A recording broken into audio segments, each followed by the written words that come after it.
Chapter 1337. Brother Nuyi. Early in the morning, a sweet-sounding cry that was like the sunlight cutting through the mist seemed to have traveled through time and space. Everyone turned their heads to look and saw a cute little girl that looked like an oriole stomping on the stone pavement, running over with a smile. Why did she look like an oriole? Kiki was wearing a bright yellow striped pant skirt. Of course, there were many other colors, but the bright yellow was more eye-catching and made her look more lively. The pant skirt was more like an extended t-shirt. The hem was loose and comfortable, and the length was just enough to cover the little girl's shorts. On her slender calves, she wore long socks that covered half of her calves, making her look even more cute. Just now, Nonoi was still a little angry with his father because he was unhappy, but Chi-Chi's appearance instantly made the atmosphere cheerful. Nonoi no longer pouted, but a surprised and happy smile appeared on his face. In terms of clothing, among the 5 children, Kong Kong only wore the same few clothes. Dejun and Nuyi also didn't have any special outfits. Nuyi didn't wear the retro style often. The ones who changed the most frequently were Kiki and Xianxian. Xianxian's clothing had improved a lot in the past few episodes. It wasn't like the beginning, when she had to wear aviator sunglasses and golden vest when she woke up. Kiki wasn't as ostentatious as Xianxian, but she changed her clothes almost every time. This was thanks to the pile of clothes bought by Zheng Yujie, and the clothes bought by Fang Beibei. It wasn't extravagant, but every set of clothes on Chi-Chi's body would shine with dazzling elegance. Therefore, it wasn't impossible to dress Chi-Chi up as a little princess of 100 forms. Everyone gathered at the breakfast place. The enthusiastic Dai auntie had already prepared a big pot of hot soup. White vermicelli was thrown in, scooped out, and juices were poured over. A thick aroma wafted over. It was Kai Yun's most famous dish, cross-the-bridge rice noodles. I ate it with Papa before. When the little girl thought of the fragrant cross-the-bridge rice noodles, her mouth watered. However, it wasn't that easy to eat breakfast. The fathers were very experienced, so they didn't appear to be very agitated. They all cautiously held their children's hands and stared straight at the village chief, waiting to see what tricks he was going to play. On the lawn between the village chief and his father, there were 2 large carpets. On the table, there were 3 things that were needed to eat the crossing the bridge vermicelli: bowl, chopsticks, and vermicelli. How do you play this game? He had to lie on the ground, lift his leg, flip over, pick up the item and flip it back. That would be considered a success. Was it simple? He was definitely not simple. Hu Jun couldn't help but ridicule the village chief. Even though the village chief's belly was too fat and his demonstration failed, he still shamelessly announced the rules of the game amidst the sarcasm of his fathers. This time, instead of each dad taking turns to challenge one item, each of the 5 dads would challenge one item. As long as 3 dads could successfully pick up the 3 items, they would be able to enjoy the delicious crossbridge vermicelli. If they didn't succeed, they wouldn't be able to eat breakfast? That wasn't the case. The program team's initial game was just to torment the dads. Later on, they would still eat whatever was available. They wouldn't stop you from eating breakfast if you didn't pass the game. This was good, but it was also bad. What the dads complained about the most was that since the game had no meaning, why did they still carry on? They knew the reason, so they had no choice but to follow the program team. They treated every game segment as if it was real and tried their best to challenge it. The dads discussed together and decided that Lin Yongjian and Lu Yi would challenge the bowl segment, Poplar Fruit would challenge the chopstick segment, and Hu Jun and Zhou Shimin would challenge the vermicelli segment. The 2 most difficult segments had the reliable Poplar Fruit and Zhou Shimin holding down the fort. The dads believed that there wouldn't be any problems this time. When the challenge began, it didn't matter how Lin Yongjian performed. Instead, it was the kids who were shouting around the carpet. It made the originally comical atmosphere somewhat joyful. Come on, come on! Kiki was even more engrossed. She had already taken off her little shoes and ran onto the carpet in her socks. However, Lin Yongjian ultimately failed the challenge. He swung around, but his feet were unable to fall over. It was a comedy that made the audience laugh. When it was Lu Ye's turn, he did a good job. He flipped over in an instant, but the target was a little difficult to find because he couldn't see it. It was his son who helped him a lot. He ran over and placed the bowl that was tilted far away at his father's feet. He saw Lu Yi step on it with one foot, causing the bowl to tilt up. Then he used his other foot to clamp it and lifted it up shakily. Poplar Fruit and the others were worried for Lu Yi. They were afraid that he wouldn't be able to clamp it up, and the bowl would fall and hit his head. Luckily, Lu Yi completed the task in the end. It was Poplar Fruit's turn to take the stage. The program team and audience, who were full of malicious intentions to see Poplar Fruit make a fool of himself, were disappointed. Poplar Fruit showed an unparalleled advantage in terms of body control. He easily flipped over with his waist and abdomen strength. The only thing that was a little tricky was using his feet to find the chopsticks. Luckily, although it took a little time, Poplar Fruit still found them. The chopsticks were too thin, so he couldn't use Lu Ye's method. They saw Poplar Fruit's feet were extremely nimble. With his left foot and right foot, he used his thumb and index finger to clamp down on the chopsticks. With a bit of strength from his waist and abdomen, he flipped over. "Me too," the dads cheered. Poplar Fruit was also very playful. It was as if he had gone through a lot of difficulties to succeed in the challenge. He clenched his fist and growled.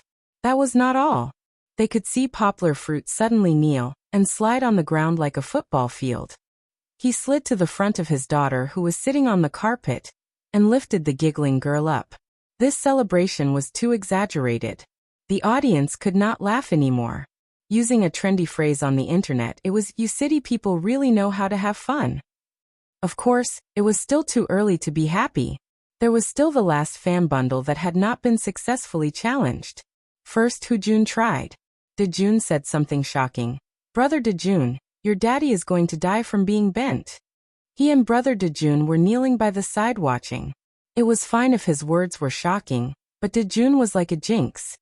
Jun really did not succeed in the challenge. He did manage to clamp down on the fan bundle, but he did not manage to flip it back. His legs kicked in the air, and his body slid a circle. In the end, he could only give up. Luckily, the dad still had Zhou Shimin, the strong Olympic champion, to support them. Zhou Shimin finally completed the last challenge. He could finally eat the smooth and refreshing crossbridge rice noodles. Kiki's eyes were smiling. She pulled her father and ran over impatiently. "Yes, don't add spicy." Chapter 1338. After breakfast, the children and the fathers were all ready to go on an adventure in the jungle. After the village chief invited a wild elephant expert to guide Scare the fathers and the children, he suddenly announced a request. Not everyone was required to track wild elephants in the jungle. 2 fathers were required to take the helicopter to patrol in the air, while the remaining 3 fathers were divided into 2 groups to take care of the children. Which 2 dads wanted to go? Suddenly, the fathers and the children were silent. Xian and Jun couldn't hide their panic. They held their father's hands or clothes tightly, and their faces looked as if they were about to cry. They whispered that they didn't want their father to leave. Kiki hugged her father even more tightly. She didn't panic and even had a smile on her face. However, Poplar Fruit could feel the strength of his daughter's hug and the trembling of her little hands. When the village chief asked her, the little girl shook her head violently. She pulled open her father's clothes and buried her head in it. "I don't want to leave Papa either." Poplar Fruit smiled bitterly and suggested to the village chief, "How about we don't take the helicopter and go on an adventure together?" This proposal was echoed by all the fathers. But in the end, it was still rejected by the village chief. If they all went together, there would be no novelty. The program group just liked to mess around and deliberately create some tears and conflicts. They didn't want to leave, and Kong Kong didn't want to either. He was also like a boneless boy. He was softly held by Jun's big hands and lay in his father's arms. The little boy didn't say a word and stayed like that for a long time. But after all, he was a big brother. Kong Kong, who was at least 1 year older than everyone else, secretly glanced at the nervous and panicked younger siblings. He pouted and finally sighed. "What should we do?" he asked. "What should we do?" Kong Kong asked. "What should we do?" Kong Kong asked. "What should I do?" Jun asked. "What should I do if I want you to take the helicopter?" When Kong Kong said this against his will, tears were about to fall, so he buried his face in his father's arms. He didn't want others to see his weakness. Then what should you do? What should I do if I want to accompany you? Jun was extremely surprised. Ignoring the surprised expressions of the other fathers, he had mixed feelings at the moment. He really didn't want to leave his son, especially on such a dangerous adventure. On one hand, he wanted to protect his son. On the other hand, he didn't want to lose the opportunity to explore with his son. Last time at the Mountain of Flames, Jun didn't have the chance to climb with his son. He felt very upset. Was he going to experience the same helplessness and regret again today? Kong was very sensible.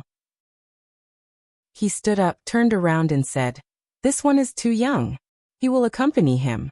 If he wants to accompany her, then you can only go with him." The other, he was referring to Lu Yi. The few fathers and the village chief looked at Kong, touched. He was really too sensible. The expression on the young man's face was a little complicated. Although he had made this decision and Jun was going to take the helicopter, a sense of loss slowly rose in his heart. There was also a father. Who would take the helicopter? Who would have thought that Nuoi would suddenly say, "I'm not afraid"? The little boy was not trying to show off, nor was he like Kong, who was willing to do anything to take care of his younger siblings. His shout came from the bottom of his heart. Lu Yi was dumbfounded. His son was the third oldest among the children, about the same age as Jun, but he had always been silent. He wanted to keep a low profile and protect himself. He didn't want to leave his son. However, who would have expected his son to have such a reaction? "I'm not afraid. I'm not afraid." Nuoi used this as a slogan. The young boy's naive look was really funny and heart-wrenching. Heart-wrenching for his father. "I wish for my father to leave." Nuoi repeatedly announced Lu Ye's departure. "Because I like to be in the helicopter by myself. There's also you and big brother Jun." Nuoyi's childish words made everyone laugh. "You don't want to take the helicopter." A few fathers quickly corrected him. "Then what am I doing?" Nuoi finally understood. The other dads all burst into laughter. Under their laughter, Nuoi lowered his head in vexation.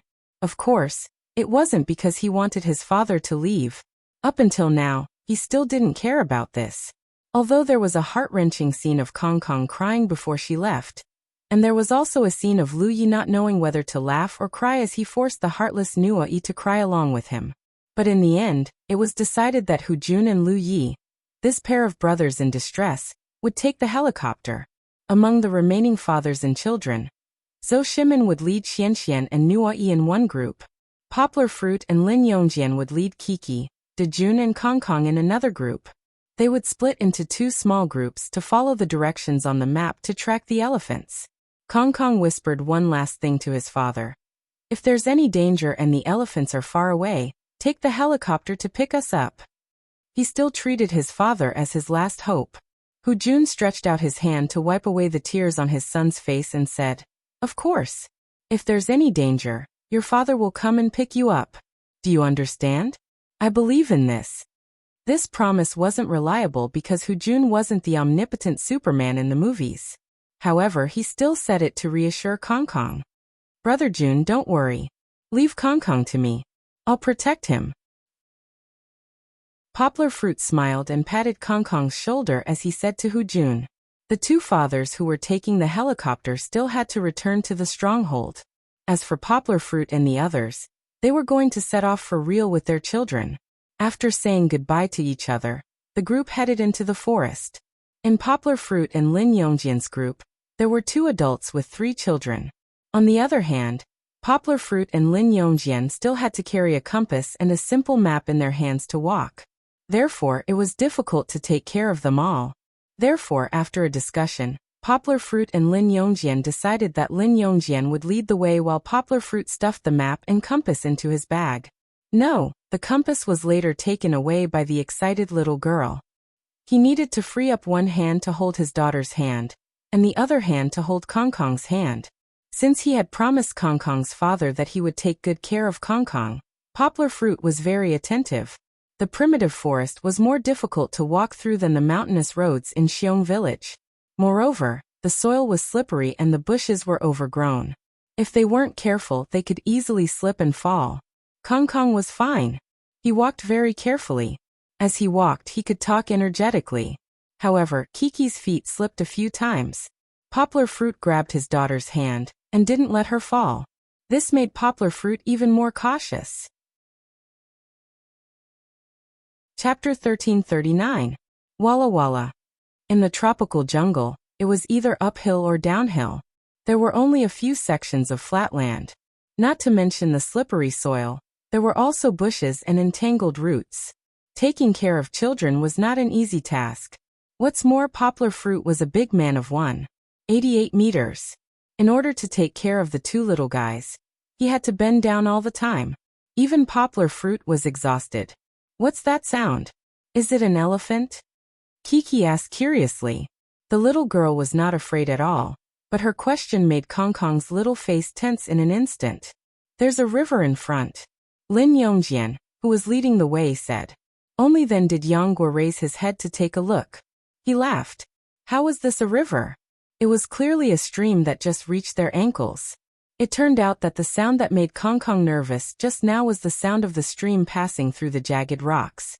Although it was very shallow, Poplar Fruit and Lin Yongjian did not want the children to take risks. After all, the stream was still a little turbulent. Moreover, they did not know if there was moss on the rocks below, so it was easy to slip. Therefore, Poplar Fruit and Lin Yongjian took the children over. Poplar Fruit walked twice. He took Kong Kong first and then came back to pick up Kiki. When he carried his daughter over, the little girl was very concerned about her father. She said to her father in a soft voice, Papa, your shoes are dirty. There was no other way. There was no bridge by the stream. According to Lin Yongjian's guidance, they had to go this way. Stepping on the stream, Yongguo's sneakers were soaked. The socks inside were stuck to her feet. This feeling was very uncomfortable. Later on, when she stepped on the mountain road, there would be a lot of mud. But this was something that couldn't be helped. It doesn't matter. You can go back and wash it later. Poplar Fruit comforted his daughter. Walking on the mountain road, Kiki, Kong Kong, and Dejun were chatting. With the protection of adults, they did not feel very afraid. Brother Kong Kong, let me tell you. I've seen an elephant before. Its trunk can roll up a big tree. Dejun was indeed experienced and knowledgeable. Elephants are very dangerous. We have to be careful. Kong Kong said loudly. I've never seen an elephant.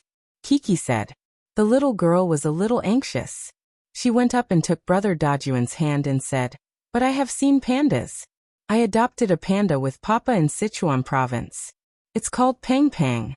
The topic was a little off topic, but the little girl's magical experience made her friends a little dumbfounded.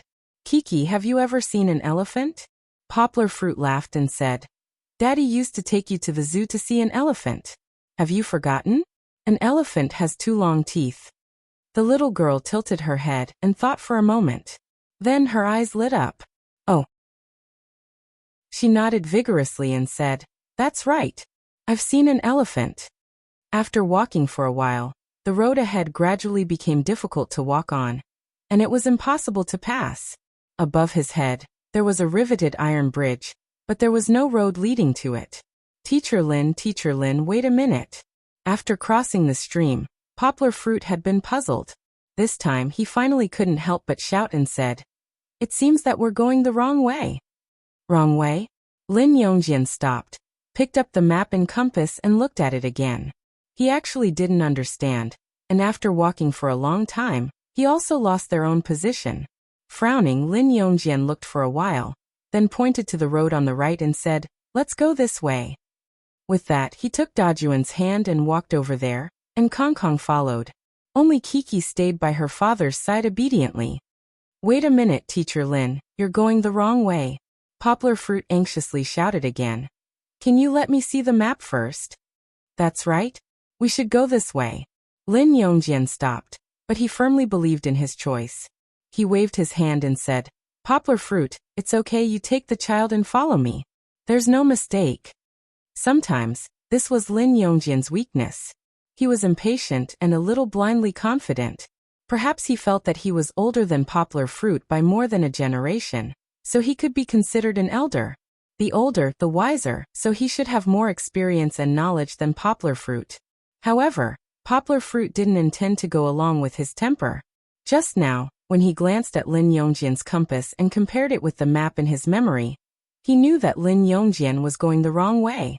He took out the map from his backpack and asked his daughter for a compass. Poplar Fruit walked to Lin Yongjian's side and said, "Teacher Lin, I know how you feel. You want to take us out of here as soon as possible. This is very kind of you, but listen to my analysis, okay? It won't take more than a few minutes." Poplar Fruit's words were easier for Lin Yongjian to accept. He nodded and didn't argue with Poplar Fruit. He looked at the map in Poplar Fruit's hand and listened to him. "We just set off from here, but I looked at the compass. We should have been going southeast, in this direction." Poplar Fruit gestured with his hand and said, "It's also possible that we deviated a little, so we should be going the wrong way. The correct direction should be south, slightly west." The little girl was very curious. She pulled her father's arm and stood on tiptoe to take a look. However, Poplar Fruit didn't buy it. He wanted to explain it to Lin Yongjian. Poplar Fruit patted his daughter's little head and said, "Don't make a fuss. Dad will show you later." They were indeed going the wrong way. Because the stream they had just crossed didn't exist on the map, the correct path should be across a bridge, not the one they were on now. So if we want to go back in the correct direction, we should be going this way. Poplar Fruit gestured and said, "But there is no road in this direction. Let's go this way first, then see if there is a small path that we can turn around." Okay then. Lin Yongjian had his shortcomings and strengths. He was able to accept his mistakes and correct them. He nodded and said, "Let's do as you say. I will hold the map, and Brother Kong Kong will hold the compass," the little girl said excitedly. This time, it was Poplar Fruit's turn to hold Kiki and Kong Kong's hands and walk in front, while Lin Yongjian and Dejun brought up the rear. Poplar Fruit wasn't 100% sure whether it was right or not. After all, the map given by the program team was too simple, and Poplar Fruit could only judge based on the general direction. He hoped that they could find the road they were going to take, or that they could see the iconic bridge. Otherwise, Poplar Fruit would be slapped in the face. However, it seemed that they met a fellow villager in front of them. Poplar Fruit looked up and saw a person dressed as a local villager in a black linen coat walking in the forest far away. He was delighted, thinking that this couldn't have been arranged by the program team, right? Great, I can ask for directions. Chapter 1340. The two chapters 1393 and 1394 in the morning were only published with a few hundred words due to a system issue. Xiao Han has already contacted the editor, and the editor said that it will be corrected as soon as possible. So please wait patiently. I also apologize to the friends who subscribed and found the problem. Is this an extra hired by the program team? Poplar Fruit guessed. However, if it was set as an NPC, how did he escape so quickly? Hey, wait, uncle brother, wait a minute. Poplar Fruit shouted without thinking too much. The man in front of them stopped helplessly. Looking at the short jacket and leggings, Poplar Fruit could tell that he was someone who often walked in the mountains. Looking at the strange expression on the man's face, Poplar Fruit thought that they had scared him. He smiled and explained to the mountain man, then said, "Brother, you often walk in the mountains. Can you help me see if the bridge leads in this direction?" The reason why he called him brother was because he was not very old. He looked to be in his 30s, thin and weak but very agile. His knuckles were thick, and he walked in the mountains with a wooden stick in his hand. There was also a strong smell of tobacco on him. The mountain man's eyes flickered. He looked at Poplar Fruit and then at the cameraman surrounding them. He swallowed and said in a hoarse voice, "Yes, it's in this direction. Walk another kilometer and you'll see it." "Oh, thank you so much. You have no idea how many rounds we walked in the mountains just now. Thank you, thank you." Lin Yongjian wiped the sweat from his forehead and smiled. After receiving instructions from his fellow countrymen, Poplar Fruit felt more confident. He saw the mountain man look at his map again with a serious expression. He did not pay much attention to it and reached out to shake the man's hand. He smiled and said, "Brother, thank you." For some reason, Poplar Fruit felt that the man was intentionally or unintentionally looking at him and his daughter a few more times. Perhaps it was an illusion. After bidding farewell to the villager, Poplar Fruit and Lin Yongjian continued on their journey with the three children. They didn't know how far they had walked, but after crossing the iconic bridge, they walked for another half an hour. However, they were still far from their destination. Just as they were about to stop and rest, they suddenly heard the sound of a helicopter. Raising his head, through the thin branches, he could see a helicopter flying in the sky above his head. The helicopter must have seen them, so it hovered in the sky. Helicopter, we're here. The children waved their hands and shouted. The adults knew that the voices above were so loud that they definitely couldn't hear the shouts below. But the children didn't know that. They shouted with all their might until their faces turned red. Dad, I'm here. Kong Kong was so excited that he shouted the loudest. Kiki was beside her. She had been shouting along with brother Kong Kong just now, and it had almost become a habit. She also shouted, Papa, I'm here. No, your dad knows that you're here. Poplar Fruit didn't know whether to laugh or cry as he rubbed his daughter's little head. He smiled and said, Isn't your dad here too? The little girl was stunned for a moment before she realized how ridiculous her shouting was. She shyly stuck out her little tongue and giggled. I've made a reservation with my dad. Kong Kong patted his chest and said proudly, If we're in danger, they'll come down to pick us up. Should I call them down? That's amazing, but we're not in danger right now. So let's keep going. Poplar Fruit smiled and reached out his hand to Kong Kong. The helicopter only stopped for a moment before it turned around and flew away. Kong Kong looked at the sky with regret and sighed. He let Kiki's father hold his hand and walked forward gloomily. In his heart, he still hoped that his father could be by his side. The helicopter had brought Kong Kong unlimited excitement, but after that, it was as if he had lost his passion for fighting, and Kong Kong's mood became much gloomier. Fortunately, Poplar Fruit and the others still had Kiki, the little happy fruit, to ask some questions that made everyone laugh from time to time. There was also Dejun, who had an encyclopedic memory, but his thoughts were somewhat stray. Along the way, they were still laughing non-stop. Why don't we see an elephant? Kiki was slightly out of breath. Although her physical strength was better than her peers, she was still a girl. The little girl asked curiously, I want to see an elephant. Sometimes speak of the devil and he will appear. Just as Kiki's voice fell, a hoyalu sound came from the side. Suddenly, the father, the children, and the entire filming team suddenly stopped moving forward. Was that really an elephant? It's the sound of an elephant, Poplar Fruit said resolutely. His ears were more sensitive and he could hear it clearly. Moreover, this sound was not difficult to determine. Lin Yongjian grabbed Dejun's hand tightly. He was dumbfounded and at a loss. At that moment, he was also a little flustered. Just now he spoke as if he was watching an animal show fearlessly, but now that he was about to encounter it, he could only feel a chill seeping in and did not know what to do. Kong Kong was even more flustered. His father was not by his side. He took a deep breath and hurriedly retreated to Poplar Fruit's side. He said nervously, What should we do? We need to call for help as soon as possible. However, did he think that he was filming a movie? Saying that a helicopter would fly down from the sky and pick them up just because he said that he wanted to call for help? This was a fantasy story. Yang Guo also frowned. He didn't panic. He didn't know if it was because he was skilled and daring. But he also looked at the people from the program crew beside him. He wanted to see if they could continue moving forward, or if they should just retreat. The only one who was not flustered or afraid was Kiki. After the little girl heard the sound of an elephant, she was still in a daze. However, when she heard her father say, It's an elephant, her mind quickly sketched out the appearance of an elephant. No, it should be said that it was the appearance of a cute elephant with a strong anime style. The elephant is here. Can we see the elephant? I really want to be good friends with the elephant. The little girl was actually full of joy. She wanted to walk forward, but her father's hand in her hand kept her in place. Kiki looked back at her father in confusion and asked in a daze, Papa, why don't we go see the elephant? We can't go. The elephant is very dangerous. Poplar Fruit looked at his daughter speechlessly. She had an eager expression, just like in the past, no matter what kind of animal, whether she knew it or not, whether she was familiar with it or not. She was very interested in seeing it. This was not the first time Poplar Fruit had seen such a situation, but this time, he could not let his daughter do whatever she wanted.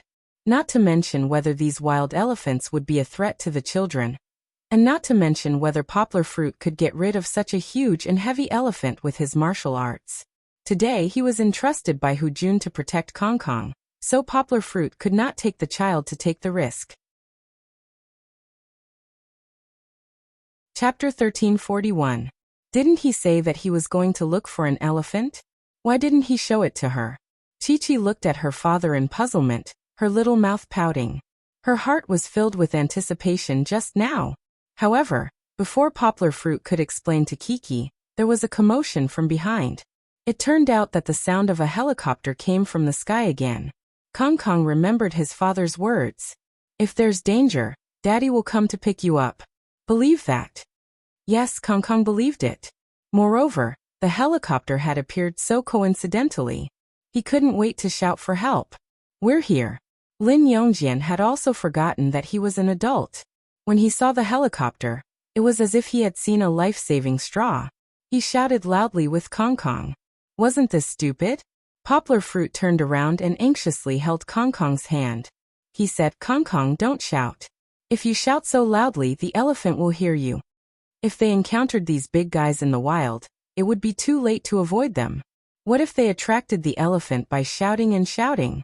However, Kong Kong didn't believe what Poplar Fruit said. His mind was only filled with what his father had said. He shook off Uncle Poplar Fruit's hand and shouted wildly, trying to guide the helicopter to land. Slow down the helicopter to the slowest speed. Land, land. Kong Kong's voice was hoarse from all the shouting. Lin Yongjian also believed it. He pointed to the sky and said, They're coming. I see them. They're coming right away. Teacher Lin. Poplar Fruit said helplessly. The helicopter can't fly over. If they fly over, where will they land? Moreover, they can't see the situation here at all. Stop shouting. I want to see the elephant. Kiki pouted and shook her father's hand. Her face was full of unhappiness. Her emotions were placed in a different style in this scene. Everyone was still trying to avoid her, but she was determined to pounce in that direction. Poplar Fruit was helpless. This time, both sides were arguing, and there was no way he could take care of both sides. He ignored Kiki for now and held her hand tightly. He said seriously to Lin Yongjian and Kong Kong. Teacher Lin, Kong Kong, do you still remember what that auntie said before? An elephant is a docile animal. It won't attack us. Poplar Fruit said, but if we attack it, or in other words, we shout so loudly that it scares the elephant and makes it think that we are attacking it, then it will lose its temper and attack us. So let's not talk loudly and stay calm, okay? Poplar Fruit's words didn't have much effect on Kong Kong, but it calmed Lin Yongjian down. After all, he was an adult. At this time, the elephant expert who had just gone to investigate ran back and said in a hurried voice, Hurry up, go go go go, follow me. It seemed that it really wasn't safe. In fact, the audience had a clear view of the situation and felt that there was no great danger. In fact, the production team had only driven the fathers and children away from the danger zone to prevent accidents from happening. But at this moment, hearing the expert's nervous voice, the fathers all panicked. No matter what, they had to run first.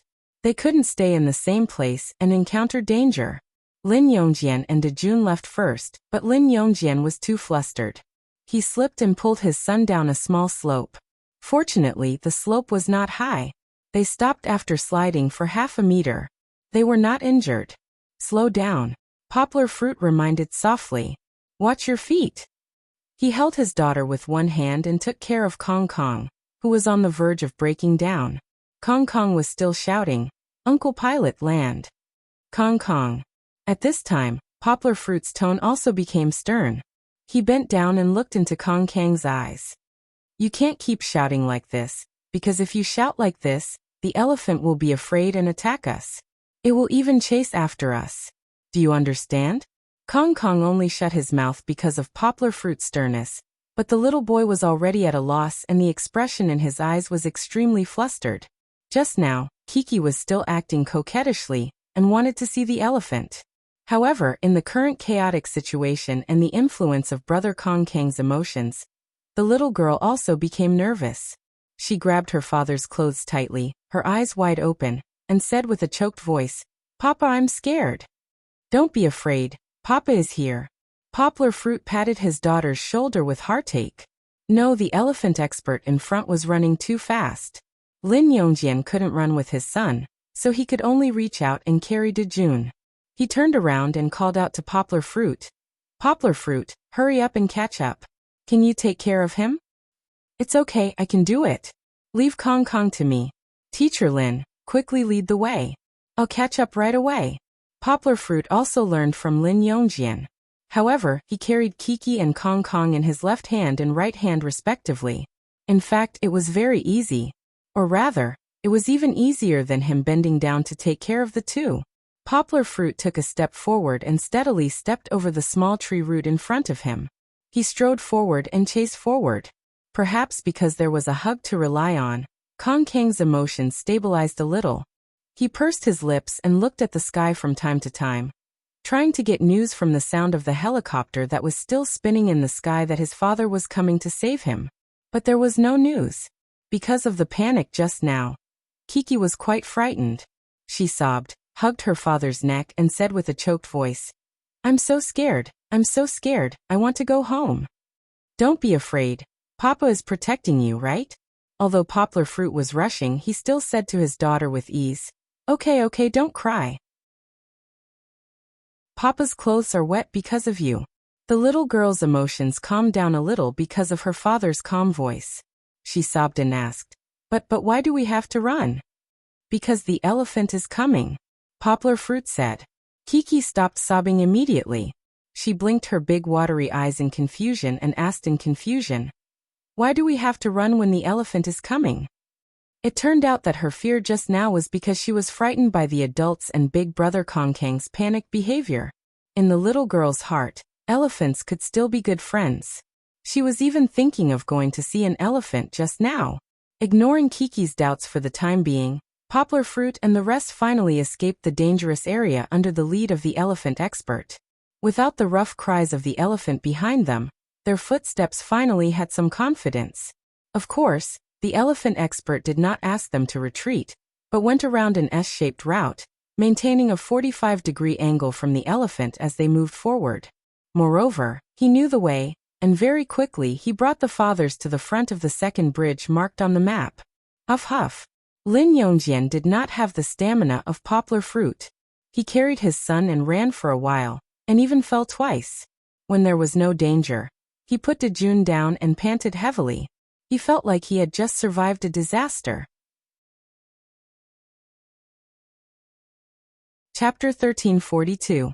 Thanks to Editor Tiger and the programmers behind the scenes for their hard work. The missing content of 1393 and 1394 has been restored. Everyone can take a look. If it hasn't been restored, please delete the books from the bookshelf first, and then add them later. There should be no problem. Sorry for the trouble. It's okay. Poplar Fruit also put his daughter and Kong Kong down together. He was physically fit, so he carried the two children down the mountain, up the slope, and across streams and rivers. After all this trouble, his face didn't change, and he was only slightly panting.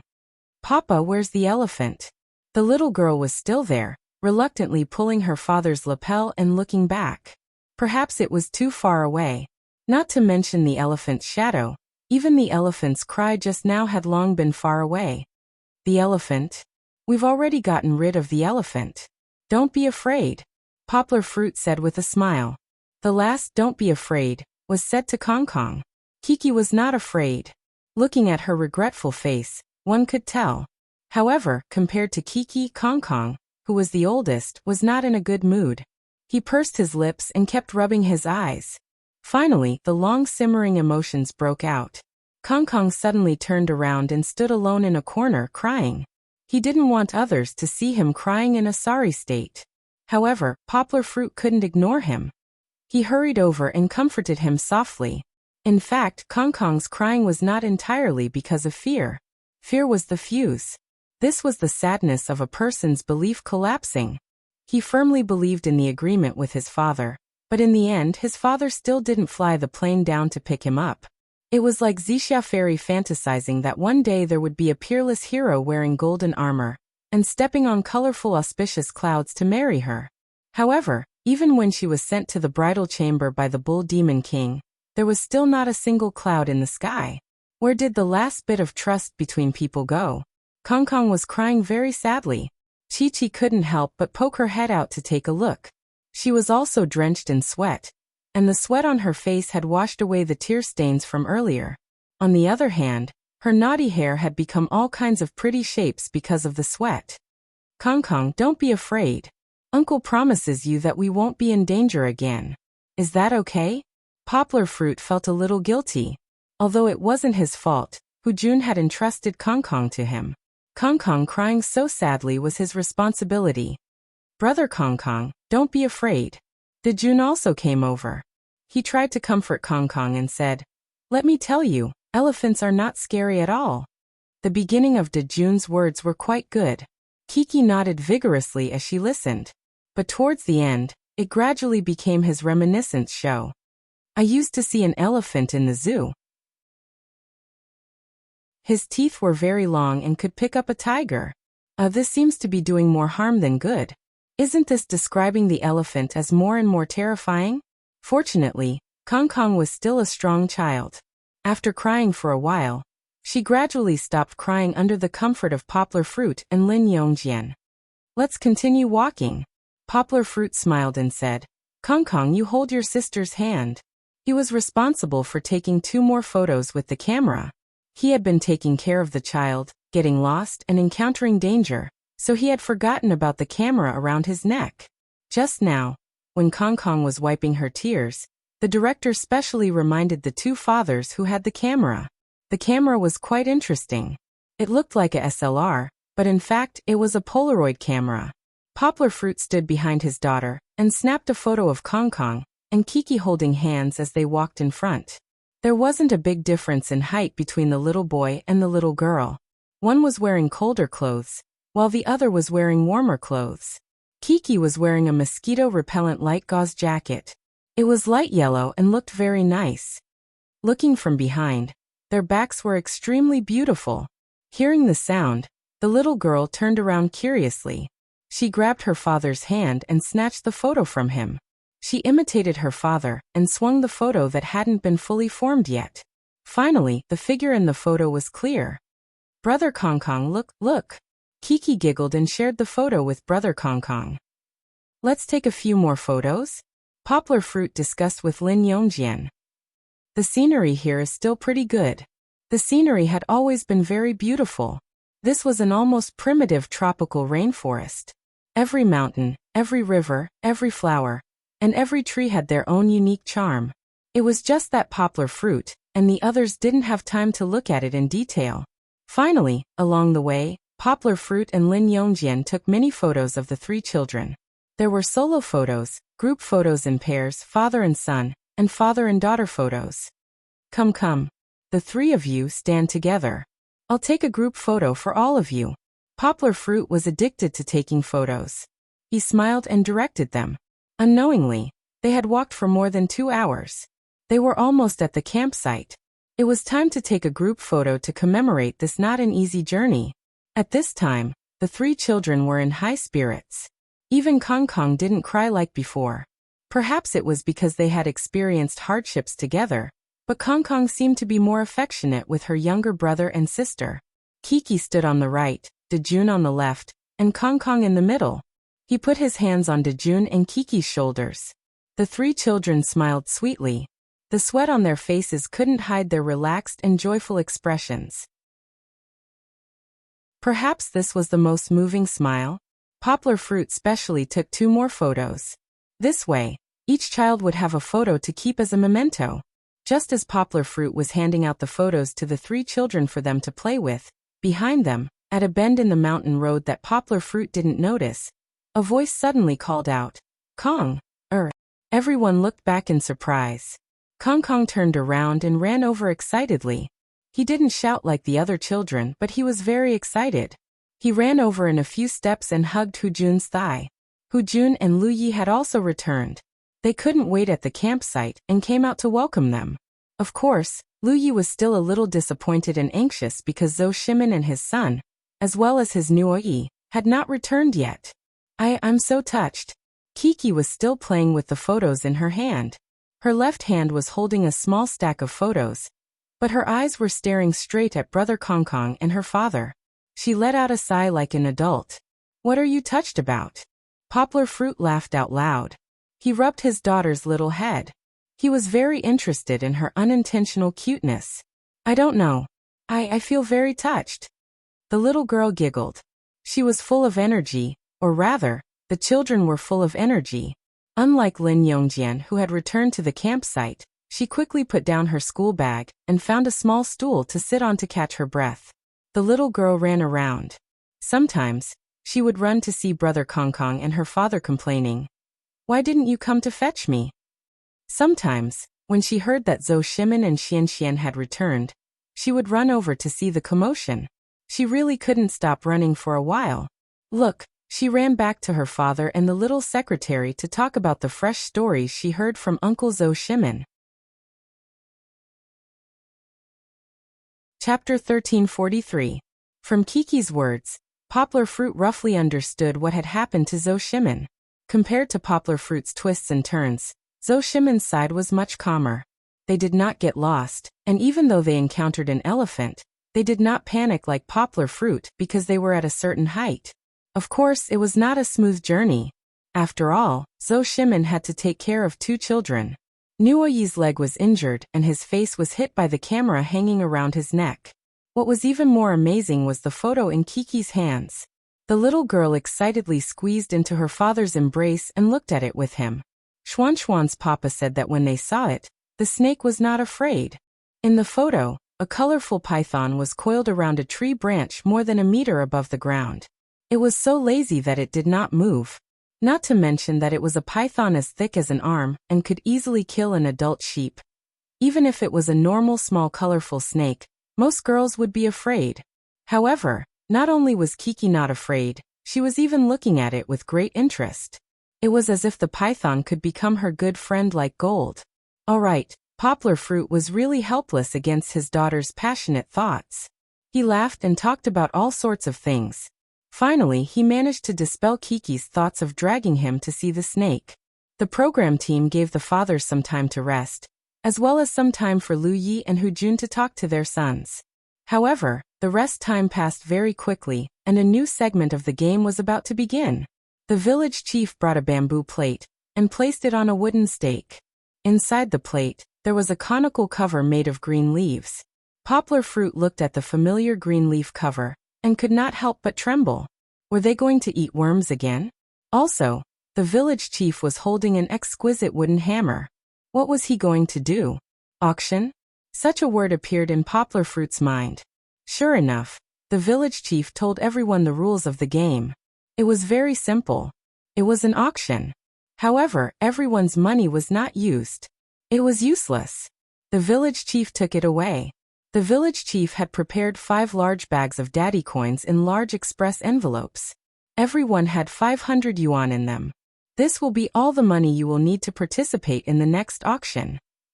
Kiki happily ran over to take the money from the village chief. As she walked, she lowered her head and counted the money. She did not hear what the village chief said. In fact, all children were like this. After going through the sales segment of the second trip, they began to understand the use of money. Therefore, each one of them was more of a money grubber than the other.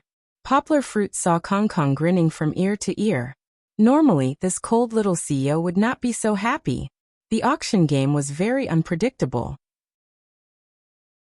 Even the number of auction items, the village chief kept his mouth shut. Poplar Fruit felt that the most interesting thing should be the 5 children. Children were different from adults. Adults were more rational. Even if they encountered something they liked, they would more or less measure their purchasing ability. They would even weigh the value of the item to see if there was a need to spend a lot of capital to buy it. However, children would not think too much. In their hearts, there were only 2 choices, yes or no. When the village chief opened the lid of the first auction item, fortunately, It was no longer those disgusting worms. On the tray was a large cup of green drink. According to the village chief's introduction, it was green melon juice. It was even chilled in the fridge. It was cool. One look and one could tell that it was the best medicine to relieve the heat in this stuffy summer. Once they saw the green melon juice, Dajuan, Xian, and Nuoyi's eyes lit up. Of course, Kiki was not included. The little girl felt that fruit juice was better. It would be best if it was red watermelon juice. The green one did not look very appetizing. In the first auction, there was a love-hate situation. Dajuan, Xian, and Nuoyi took turns to bid. The only bad thing was that Lin Yongjian cared too much about winning or losing. He kept going back on his words and changed the bid of Dajuan, who did not learn well. In the end, the green melon juice landed in the hands of the little foodie Xian. Seeing that the price had been raised and the value of the green melon juice was not that high, Lu Yi and Lin Yongjian both stopped bidding. However, once the second auction item appeared, it immediately caused an uproar. The village chief was too evil. How could he bring out ice cream? That was ice cream. The program team must have felt that ice cream had played a big role in Min Province and Grape Groove. All the children could not help but go crazy for it. Otherwise, why would they bring it out to bid? Suddenly, the 5 children expressed their strong desire to their father. I want ice cream. Kiki was the same. The little girl was already holding her father's hand and stomping her feet. She pouted her little mouth and looked at her father pitifully. Papa, I want it. I want it. Can you help me buy it? Poplar Fruit waved his hand and smiled, saying, I've already given you the money. What do you want? Bid for it yourself, okay? Poplar Fruit had a clear view of the situation. He calmly jumped out of the auction situation and saw the program team's intention for this auction. There was nothing that he needed to be nervous about. He might as well let his daughter train for a bit. It was fine to make a mistake. It was even better if she made a mistake. Kiki would have a deeper impression of it, and she could take fewer detours in the future. Although that was what he said, Kiki was a little hesitant to bid herself. She knew numbers and knew how to count. She would not make the mistake of bidding randomly like Dejun. However, she could not control others from bidding randomly. She had only hesitated for a moment when Dejun, Xian, Nuoyi, and Kong had already messed up the market. The current price had already shot up to $200. The little girl panicked. She turned to her father for help. Poplar Fruit looked at her with a smile, but did not say anything. Let her choose for herself. That was Poplar Fruit's attitude. All right. The little girl turned around and saw that Nuoyi had already bid $270. The little girl was stunned. The price was increasing faster and faster. Kiki's mind was in a daze. She mustered up her courage and shouted, $400. $400? The fathers were all taken aback. This was too shocking. One had to know that the previous bids were at most $10 or $20. Even $50 was the highest bid. In the end, Kiki had increased it by $130. Kiki, $400. Are you sure it's $400? The village chief asked as he looked at Poplar Fruit. Actually, Dejun had also increased the price crazily, but he was eventually suppressed by his father. Kiki is bidding randomly. Poplar Fruit, are you going to do something about it? Chapter 1344. With Lin Yongjian as a precedent, and with Lu Yi and other fathers interfering from time to time, the village chief looked at Poplar Fruit and felt that he would give his opinion. Then Kiki's bid of 400 yuan would be cancelled. A formal auction did not allow for regrets. Wasn't this child's play? But wasn't the program just to coax children? As long as they did not win the bid, even if they regretted once or twice, everyone would just laugh it off. However, Poplar Fruit was not an ordinary father. He smiled and pointed at Kiki. Then he spread his hands, indicating that he had left everything to Kiki. Even if she were to cause trouble, there was nothing he could do about it. All right, your family sure knows how to have fun. The village chief began shouting. 400 yuan going once, 400 yuan going twice. If no one offers a higher bid, the ice cream will go to Kiki. This way, Kiki, you can also share the ice cream with your father. It's mine, it's mine. The young lady leaned into her father's embrace and hugged a bag of money. She played with her fingers and looked at the 2 cups of ice cream blissfully. It was as if it was already in her pocket. That's right, Chi-Chi was only thinking about ice cream right now. She still hadn't realized that after spending so much money, she wouldn't have enough money to compete with her brothers no matter what other better items were auctioned later on. The young lady watched as the village chief's hammer was about to fall. That way, she would be able to get the ice cream back. However, another variable occurred. Kong Kong suddenly stood up and raised her hand, shouting, 410 yuan. Ah! Kiki was stunned. The duck that was in her mouth seemed to have flown away. The young lady's eyes turned red. However, she held back her tears and did not let them fall. She turned her head to look at her father. Whenever she encountered a problem, she would always rely on her father to give her ideas. Her father, who was resourceful, would definitely be able to help her get the ice cream back. On the other side, the bidding began again. Kong Kong bid 410 yuan. Xian bid 420 yuan. Nui bid 430 yuan. This commotion caused by Kiki, and the craze caused by Kiki seemed to have involved all the children. Dad, what's bigger than 430? Dejun asked. Fortunately, Dejun didn't know how to count. Otherwise, Lin Yongjian would have collapsed. He laughed and said, forget it, I don't want it. 430 is high enough. To fool his son, Dejun didn't care too much about the ice cream. But Kiki was conflicted. She only saw a smile in her father's eyes. Her father did not say a word. He just crossed his arms in front of his chest, looking like he was not involved in this matter. The little girl pursed her lips and stomped her little feet on the ground. She was so anxious that she was about to cry. Poplar Fruit could only come up and gently pat the little fellow's head. Her hair was soft, and with a bit of water vapor, it felt even darker. He gently said, just do as you wish. Is that so? At first, Kiki was still a little confused and conflicted. At this moment, Kong Kong raised her bid again. 440. This ice cream was probably the most expensive ice cream in history, right? But with so many children bidding, didn't they see the fathers shaking their heads with wry smiles? For 40. The village chief shouted twice and felt that no one was going to continue bidding. He raised his small hammer and was about to close the deal. But at this moment, Kiki suddenly raised the envelope in her hand and shouted crisply, 500 yuan. The little girl's eyes were still red, and her little face looked like a pear blossom in the rain. She was delicate, and weak, making one feel pity for her. But when she shouted that price, she didn't look weak at all. Instead, her tone gave people a feeling of firmness. 500 yuan, no one offered a higher price than Chi-Chi, and no one offered a higher price. This was because everyone only had 500 yuan in their hands. Only Kiki had bet all her money for the ice cream. The fathers were all shocked. The village chief was also shocked.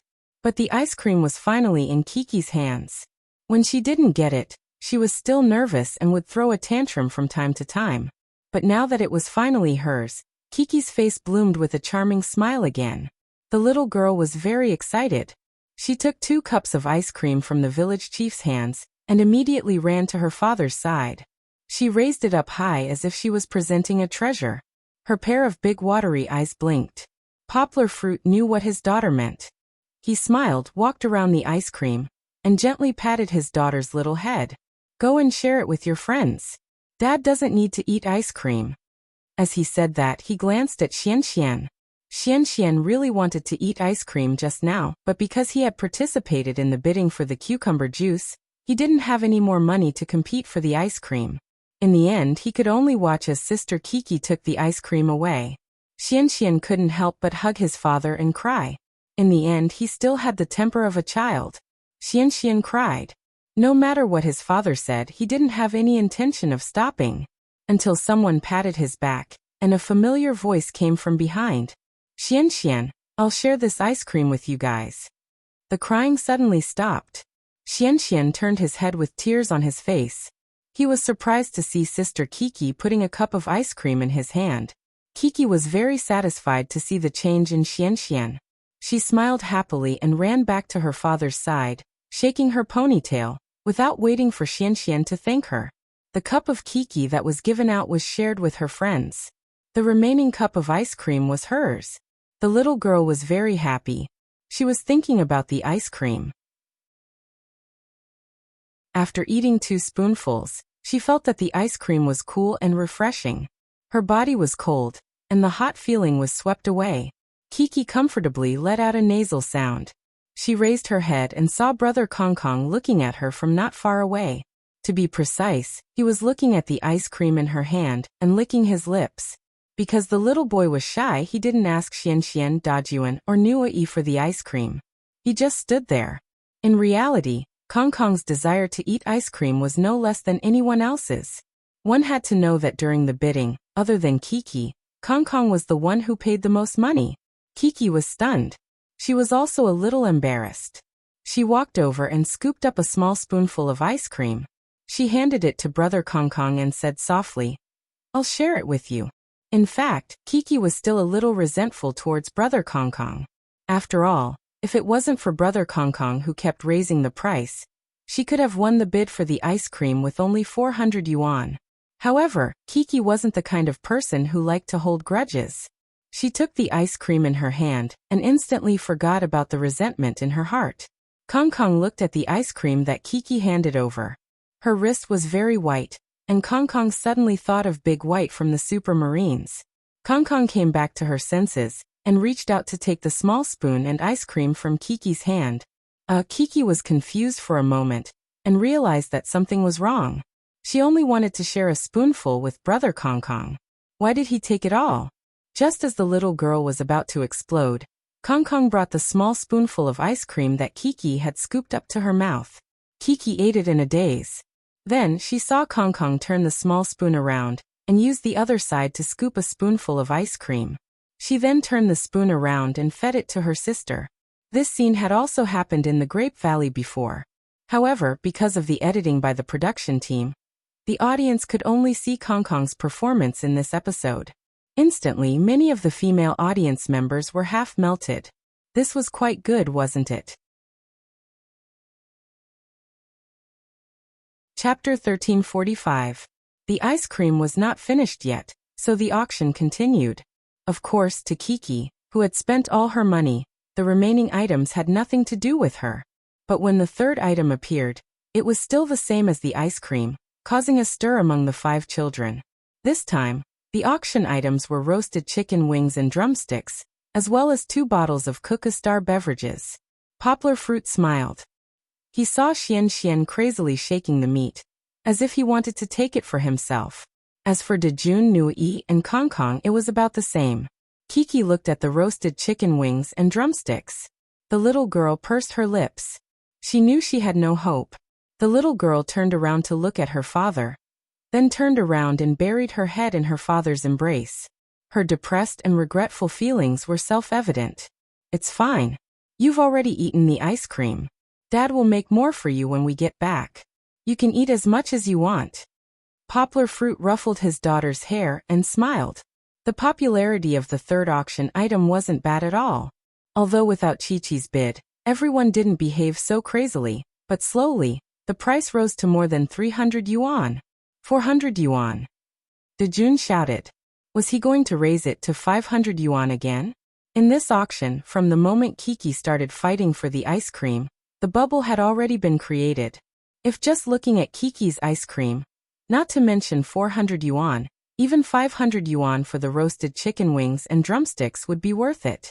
But one had to know that the first item, the cucumber juice, was only sold for 70 yuan. But obviously, without Kiki's disruption, the remaining fathers were more cautious and did not continue to raise the price. They felt that rather than spending all their money here, it would be better to keep it. There were more items to be auctioned later. At that time, no one would have the ability to compete with them. Lu Yi, who had not spent any money yet, had such thoughts. Thus the third auction was decided. Thus, Xian Xian began to wail over his roasted chicken drumsticks. Luckily, Big Brother Dejun gave him the chicken wings. Xian Xian's sad little heart was comforted. Dejun ate the barbecued chicken drumstick himself, while QQ Star beverage was given to Nui and Kiki. Kong Kong didn't want it. Before the fourth auction item came out, Kiki was already lazily curled up in her father's arms like a kitten. If it weren't for the fact that they were still filming, the little girl would have wanted her father to hold her in his arms and curl her head into his neck. If you're sad, please comfort me. If he spent all his money at once, the rest of the game wouldn't be fun anymore. However, the fourth auction item was met with a cold reception.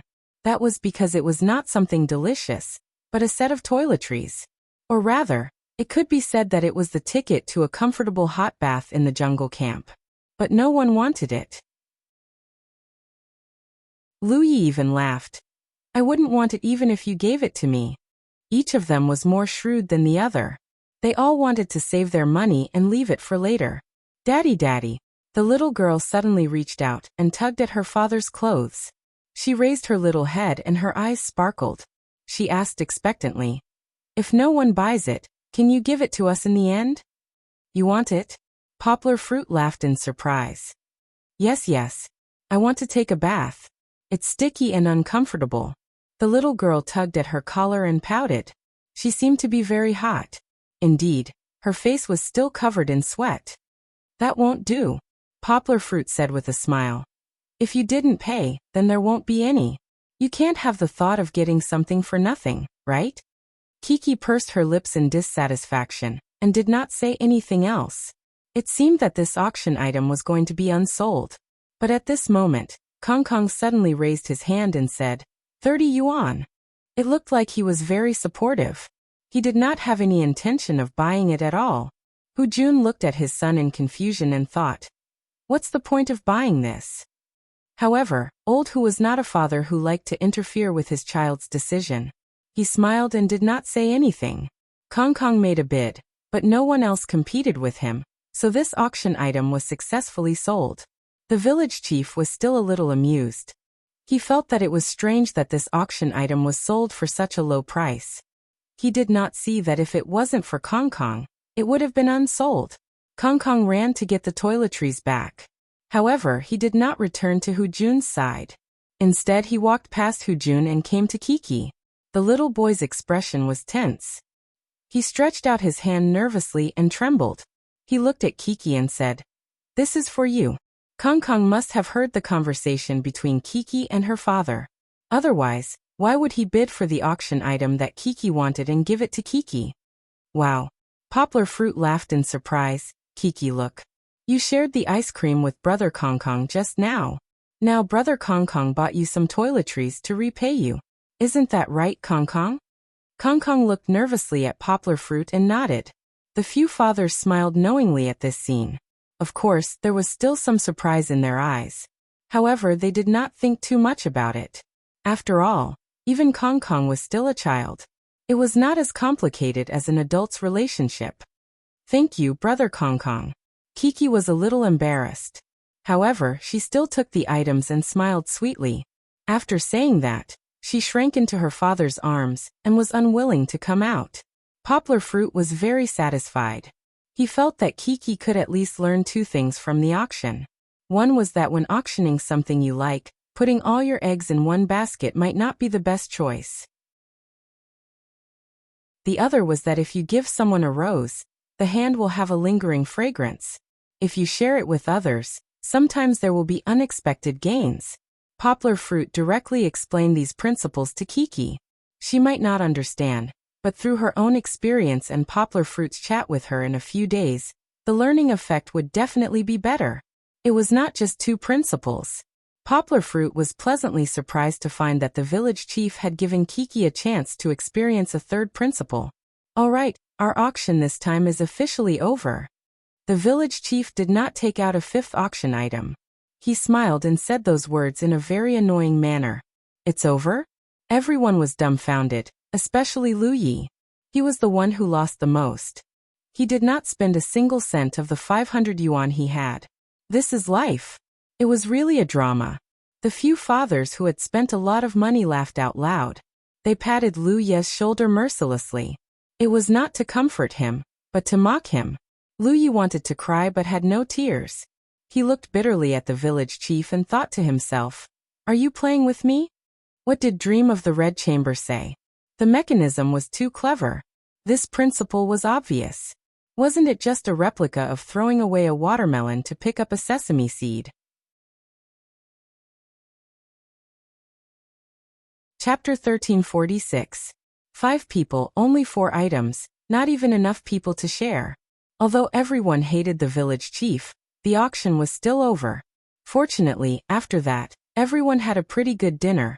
It was said to be an elephant meal, but it was more like a fruit feast. It was all vegetarian fruits, but they were arranged very delicately, like a coconut tree made of mango slices, and a flower bed made of red cherry tomatoes. This was definitely the work of a master. Of course, the children didn't have an eye for art. They wouldn't be reluctant to eat just because it looked good. Look at Xian Xian. He directly tore down the tree, picked up a dried mango, dipped it in yogurt, and stuffed it into his mouth. It's so delicious. The little foodie shouted as he ate. Zhou Shimin smiled snappily and said, I know you like to eat, hurry up and eat. Otherwise, the ants will help you eat later. I like to eat fruit. Kiki also kept eating, but she said to her father with some regret, but if only there was a roasted chicken leg. The little girl was definitely a carnivore. She was still thinking about the roasted chicken leg that she didn't get just now. Poplar Fruit smiled and said, Okay, don't think about it anymore. Tomorrow, no, the day after tomorrow, when we get home, Dad will roast it for you. After saying this, Poplar Fruit's heart inexplicably tightened again. He frowned and remained calm. This feeling had been with him since he got on the plane to Cayenne province. It was sometimes strong and sometimes weak, and sometimes disappeared. And Poplar Fruit hadn't found any danger until now. No, if there was danger, perhaps it was the encounter with the elephant just now? But in fact, it wasn't dangerous at all. They didn't have close contact with the elephant. Perhaps it was because they were in such a primitive forest? Wild animals such as elephants were actually dangerous. However, Poplar Fruit was still confident that he could protect Kiki. What elephant, tiger, what was that? Poplar Fruit could knock down a tiger with his bare hands. If the too long Meow Dao at home could be brought, Poplar Fruit felt that it wouldn't be a problem to kill an elephant. Alright, I don't need to care about this sixth sense that works sometimes. Because now, the village chief began to announce the choices that the 5 fathers had to make. They wanted to stay in this camp tonight. This request was not beyond the fathers' expectations. The village chief did not need to use any high-sounding reason to stay here to observe the elephants. However, the choice between the tent and the treehouse made the fathers feel conflicted. There were 2 tents and 3 treehouses, which meant that 2 families had to stay on the ground and live in the tents they had just discovered. The other 3 families could live in the safer treehouses. Why weren't tents safe? Because behind the camp was the river where elephants often roamed. Who knew if elephants would appear in the middle of the night? In the animal world, they often came to the river to drink water at night. The more the village head said this, the more the fathers felt a chill down their spines. They felt as if an elephant was about to step on them. Why were the choices today so difficult? One moment, they were exploring, taking a plane, and the next moment, they were living in tents and dancing with elephants. They always had to bring the children to dangerous places. Of course, it wasn't necessarily dangerous because the program team had invited a team of real experts to help them track wild elephants. Moreover, the camp was protected by safety facilities. I'll do it. Xian Xian and I will stay in the tent. Zhou Shimin looked at the other forefathers and raised his hand. He felt that he should take responsibility. After all, he was always called an Olympic champion. Most importantly, Zhou Shimin felt that Hu Jun and Lu Yi had sacrificed enough in the previous exploration, so they shouldn't be asked to stay in the tent tonight. Poplar Fruit thought so too. However, he still had to ask for his daughter's opinion. Kiki, let's sleep in the tent tonight, okay? No, why don't we stay in the treehouse? I want to stay in the treehouse. Kiki waved her small hand. Her eyes were filled with yearning for the treehouse. After all, the treehouse at Grape Gully wasn't a real one.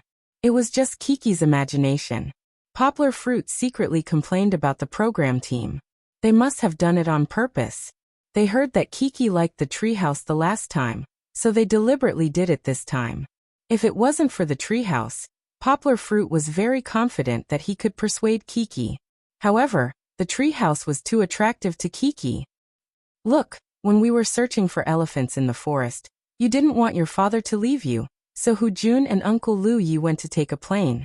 This time, shouldn't we be more generous and let Hu Jun and Uncle Lu Yi stay in the treehouse while we stay in the tent? Poplar Fruit still tried to persuade his daughter. But, Kiki was still a little reluctant. She looked at her father with a conflicted expression, and was unable to nod her head. Poplar Fruit was having a headache when Lin Yongjian suddenly patted Poplar Fruit's shoulder and said, "Poplar Fruit, Dajuan and I will stay in the tent?" Poplar Fruit was stunned and hesitated for a moment before asking, "Can you do that?" "What are you saying? What do you mean we can't do that?" Lin Yongjian raised his head and laughed as though Poplar Fruit didn't believe him. Hence, it was decided that Lin Yongjian, Dajuan, Zhou Shimin, and Xian Xian would stay in the tent on the ground. The other 3 pairs of father and son or father and daughter would stay in the treehouse on the tree. "There's one more thing," the village chief finally said. It turned out that in order to protect the safety of the camp, Zhou Shimin and Lin Yongjian, who were staying in the tent, had to take turns keeping watch. If they discovered any movement from the elephants, they had to immediately wake everyone up and evacuate. The danger was another matter. After all, no one had experienced it before. Lin Yongjian and Zhou Shimin were happily discussing who would keep watch for the first half of the night, and who would keep watch for the second half of the night. "It's all right. After 3 o'clock, I'll help you keep watch," Poplar Fruit said with a smile. He wasn't joking. After all, he had already woken up at 3 o'clock. He got up to help keep watch and let Lin Yongjian and Zhou Shimin, who had worked hard all day, sleep. This was what he should do. With that settled, Poplar Fruit held Kiki's hand and followed Hu Jun, Lu Yi, and the others to find their own house. Zhou Shimin and Lin Yongjian also needed to pack their luggage and prepare to stay in the tent. The treehouse also required them to go around a small fenced path and then climb the stairs. Actually, it couldn't be considered a real treehouse because it was built with an iron frame leaning against the trees. It was a long and narrow platform that looked like a stilt house in the forest. There were indeed a few wooden houses on it. Of course, there were more than 3 of them. Poplar Fruit didn't care. After all, the program crew liked to torment people like this. It was better to take a look at his own room.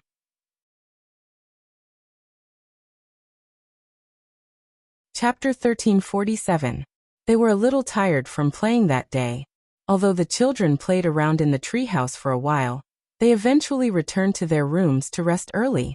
Kiki did the same. The little girl took a comfortable hot bath and went into the small treehouse. Under her father's care, she fell asleep quietly as her father told her a story. However, Poplar Fruit did not stay with her all the time. At around 3 o'clock in the morning, Poplar Fruit crawled out of the mosquito net. He carefully covered the mosquito net to prevent the bad mosquitoes from stinging the little girl. Only then did he put on his shirt. He was going to help with the night watch. He walked to the door and looked around the room. Although the room was immersed in darkness, Poplar Fruit could still see the little girl sleeping soundly. He was a little worried, so he closed the door and locked it. He did not lock it completely, but this might make him feel a little more at ease. Walking down and back to the tent camp, Poplar Fruit did not see Zhou Shimin or Lin Yongjian. There was only a staff member of the program team sitting on a small bench in the middle, dozing off.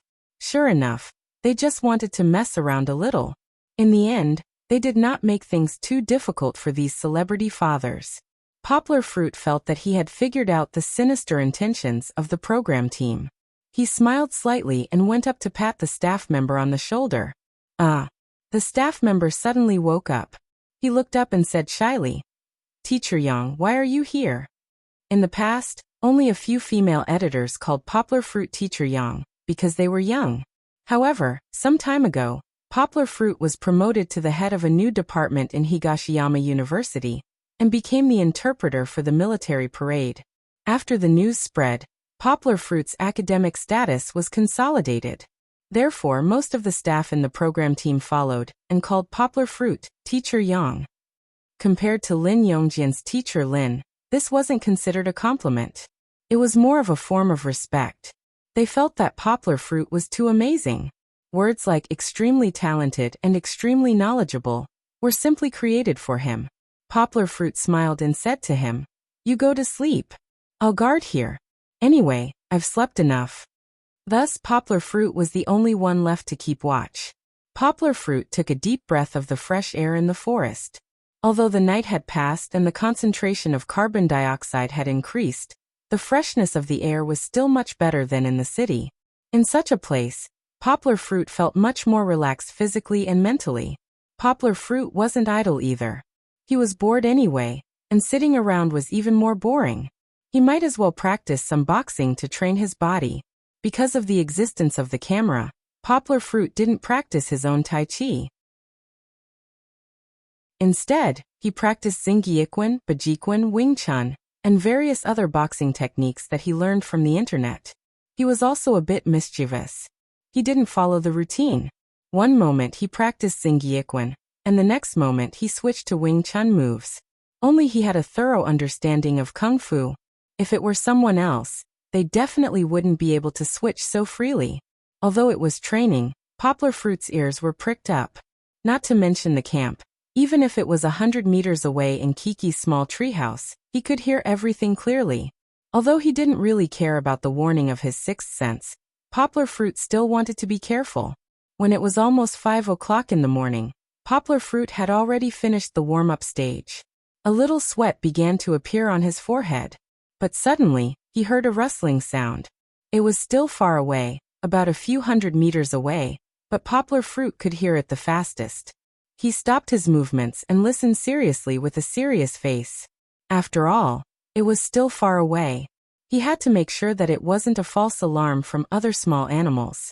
The direction of the sound formed a right angle with the treehouse and the tent, but Poplar Fruit was sure that the direction of the sound was the river behind them, because he heard the movement more and more clearly.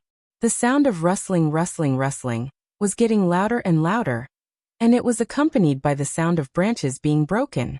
Poplar Fruit was more and more sure that whether it was an elephant or not, it was definitely a sign of a large animal moving around. Poplar Fruit's heart was still very calm, but he understood that he couldn't wait any longer. When he saw or confirmed the appearance of the target, it would be too late. "Shimin! Shimin!"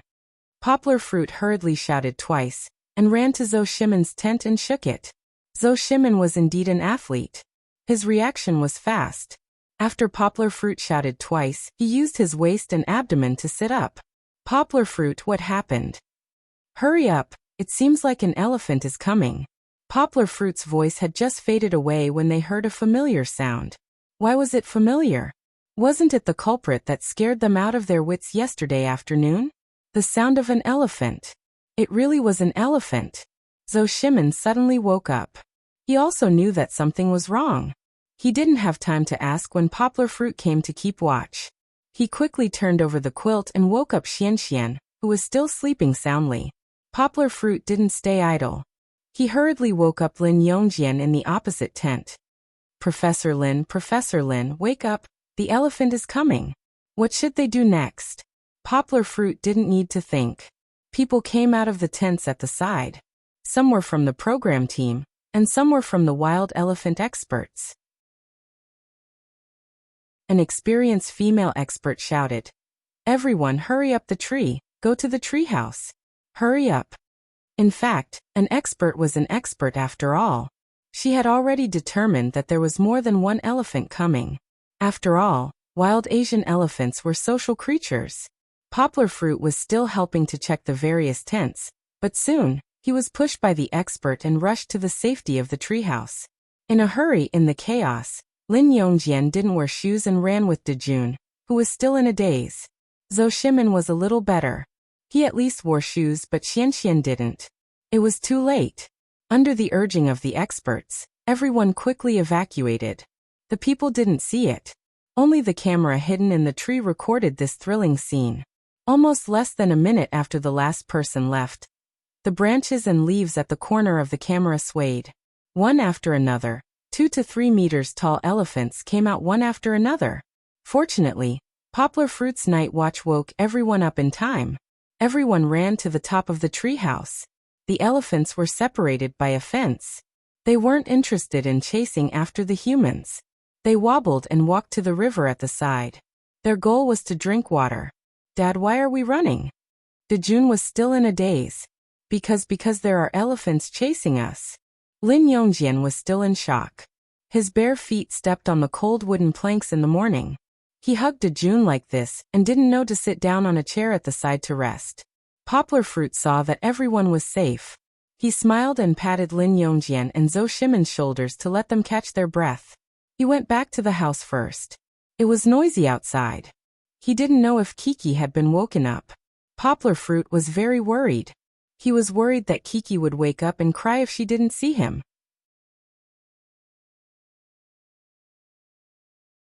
Chapter 1348. Hu Jun, who was alert, heard the noise outside. He walked out shirtless to find out what was going on. But he was an adult after all, and the children were still asleep. If he hadn't woken Kong Kong up, Kong Kong would probably be sleeping soundly. Kiki didn't wake up either. Poplar Fruit opened the door and saw that his daughter was still sleeping soundly. Poplar Fruit hesitated for a moment, but still woke up the little girl who was like a sleeping beauty. After wiping her face and changing her clothes, Kiki had been dozing off in a daze, and from time to time, she wanted to go back to bed and continue sleeping. I'm still very sleepy. Kiki pouted her small mouth and said unhappily. The elephants outside are coming. Xian and Dajuan have already escaped. Poplar Fruit said with a smile. Hurry up and change your clothes. Daddy will take you to see the elephants. The little girl didn't react for a moment, only to see her suddenly shake, and her eyes, which were still squinting just now, suddenly opened wide, as if they had suddenly become two bright light bulbs. Kiki instantly became energetic. She didn't hide her joy, pulled her father's hand that was wiping her face, and asked, Is it really an elephant? Really? Daddy will still lie to you? Poplar Fruit chuckled, rubbed his daughter's little head and said, It's really an elephant. Daddy hasn't seen it yet, but I heard their cries. Then Daddy, let's hurry up. The little girl became excited. She didn't even care to rinse her mouth, pulled her father's hand, and wanted to walk outside. Put on your shoes. Put on your shoes. Poplar Fruit chased out, but only let the little fellow change into slippers. Kiki's thoughts at this moment had already flown to the elephants that she yearned for. In the beginning, the wild elephant experts didn't allow the children to risk coming into contact with those elephants. Even the fence ground was not allowed to go down to the children. Poplar Fruit could only stand on top with Kiki and look down at the elephants walking slowly not far away. The elephants seemed to be regular visitors to this camp. They obviously noticed the presence of Poplar Fruit and the others, but they were not vigilant at all. They just did what they were supposed to do. Some of them even stopped and exchanged glances with Poplar Fruit and Kiki upstairs. Looking at those eyes, Poplar Fruit suddenly felt like he was a caged animal being watched by a group of elephants. Well, this feeling was really weird, although Poplar Fruit knew it was an illusion because of the fence around the treehouse. However, Kiki was very excited. The little girl jumped around and was not afraid of breaking the treehouse. She waved at the elephant and giggled as she told her father about her discovery. The elephant is so big, Papa. Look at that elephant. It's twice as big as this one. Then they're so tall, even taller than Papa. The little girl felt that her father was already the tallest. Poplar Fruit laughed and said, The small elephant is still an elephant baby. Just like Kiki?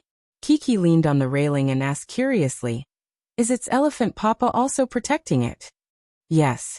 Poplar Fruit chatted with Kiki. Dajuan, Xian, Nuai and Kong Kong, who borrowed shoes from their friends, ran out. After getting over the fear period, the children were like Kiki, full of curiosity about the elephant herd that entered. Be careful, don't fall down, Hu Jun said. Hey. Nui, look, the elephant is waving at me. When Chi-Chi saw that her beckoning had received a response, she happily said to Nui, who had moved closer to her. That's not a hand, that's an elephant's trunk, haha. Dajuan fully played his role as a science expert. I tell you, the last time I was here, I saw an elephant in Thailand. An elephant's trunk can roll up wood, then eat bananas. Nuoyi's logic was in a mess, but Kiki and her friends listened with relish. They encountered danger early in the morning, and even now, it was only 5 o'clock. The sky had just become bright. The children were a little heartless. But the father still sighed. Lin Yongjian laughed humorously. Fortunately, there was poplar fruit keeping watch in the morning. Otherwise, we would have to sit in the tent and watch the elephants. Hee, actually, there's still an expert helping to watch over them. Poplar Fruit said to Lin Yongjian with a smile. And look at these elephants, they're actually very docile. The atmosphere was no longer as tense. Under the guidance of the expert, the children even went downstairs to interact with the wild elephants at a close distance. Of course, they could not get close. They looked at each other from 3 to 4 meters away. But clearly, the wild elephants were not interested in these little human beings. They shook their trunks, turned their heads and slowly left. After all, they were wild elephants. They had their own range of activity. Now that they were full of water, it was time to continue walking into the depths of the mountains. On the other hand, the small elephant looked back reluctantly. It was looking in the direction of Kiki, who had been waving at it. I don't want the elephants to leave, Kiki said with a pout. They haven't agreed to be my good friends yet. But they want to go home. Their home is in the mountains. Poplar Fruit said gently. It's rare to see them. This is also a kind of fate. Say goodbye to the elephants, okay? Okay. The little girl understood the feeling of homesickness. She waved at the small elephant reluctantly and said in a clear voice, Goodbye, elephant. I'll miss you. The small elephant heard the sound and looked back, but the mother elephant in front of it turned around and raised her nose to call. In the end, the small elephant followed its mother and left. Although they had only met by chance, the 5 children, who valued friendship and righteousness, were about to cry. Poplar Fruit later heard that Dejun, who had followed his father back to the camp to pack their luggage, was still holding back his tears. He asked his father to take a picture of the place where they had spent the night. He took a picture of the flowers, grass, and even the night watchman's chair that had fallen on the ground and kept it in his memory. Kiki was the same. The little girl's eyes were also filled with tears. When Poplar Fruit was packing their luggage, she sat on the bed next to them, holding the wooden elephant that the experts had given her. She was dejected. Poplar Fruit said in amusement, Are you still thinking about the elephant? I want to be friends with the elephant baby. Kiki pouted and sighed faintly. We'll have a chance to see it in the future, Poplar Fruit said with a smile. If you want to see an elephant, Daddy will take you to the zoo in the future. But then it won't be the elephant baby. Kiki still remembered how it had waved its nose at her in response. Poplar Fruit had a headache. He explained to his daughter softly. Do you still remember what Daddy said? Meeting is fate. It has its own forest, and you have your own sky. Just remember this beautiful time. That's enough. The little girl was a little confused and didn't understand. However, her mood wasn't low for too long. Soon, the new activity made the little girl happy again.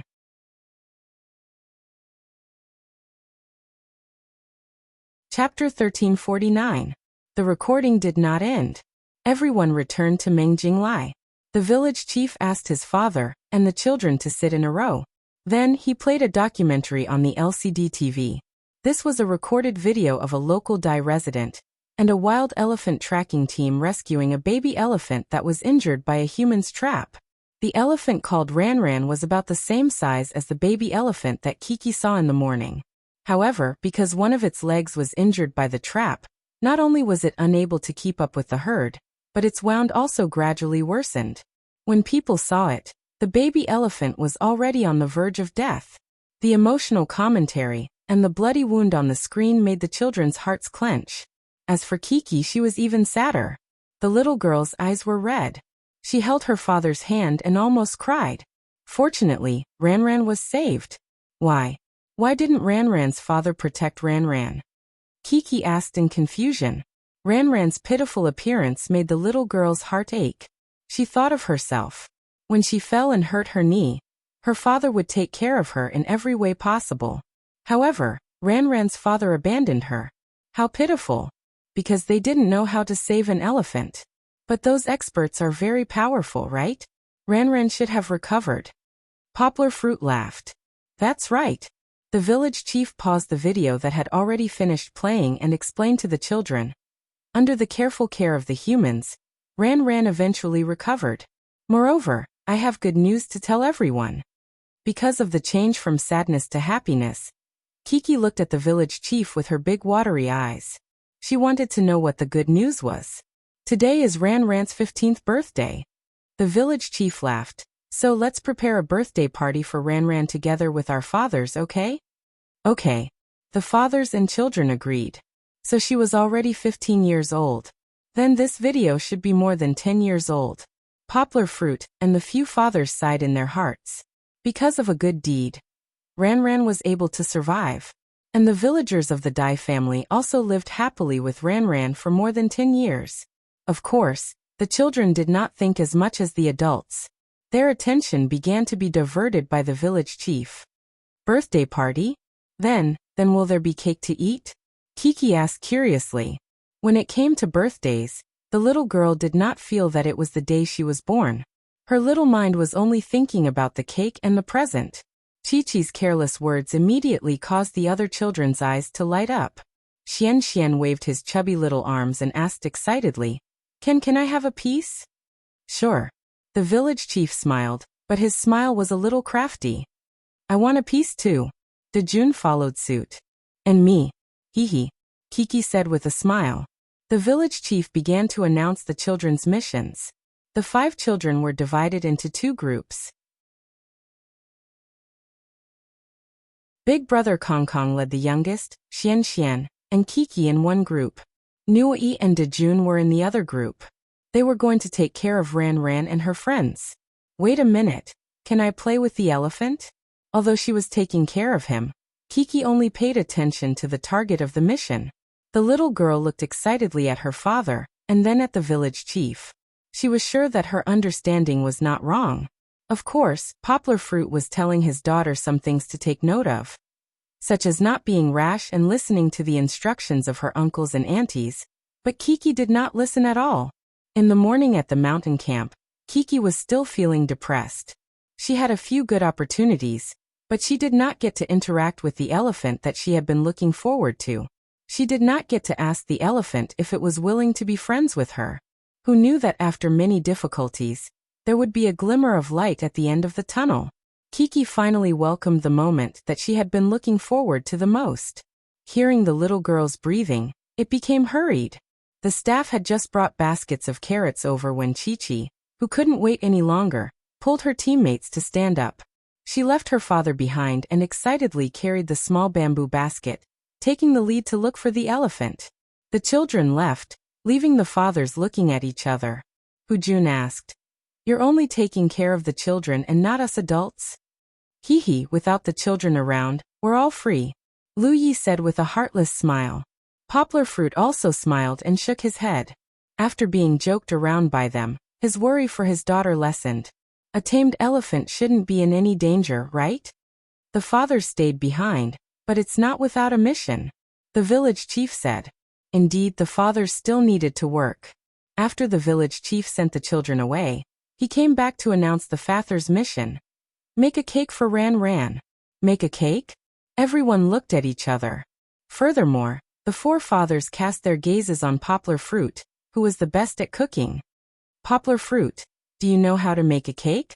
Poplar Fruit spread his hands and said with a bitter smile, I know 6 out of the 7 orifices, but I don't know anything. Actually, Poplar Fruit knew the process of making a cake. However, just like making noodles, he really did not have the interest or hobby to study how to make a cake. But was the program team really so thoughtless? When they arrived at their open-air kitchen, the fathers laughed. It turned out that the so-called cake was just for them to take all kinds of fruits and put them in the shape of a cake. That's true. How could an elephant like to eat butter and bread? I'm afraid Xian and the others will be disappointed. When they come back later, they'll say, where's our cake? Lu Yi said jokingly.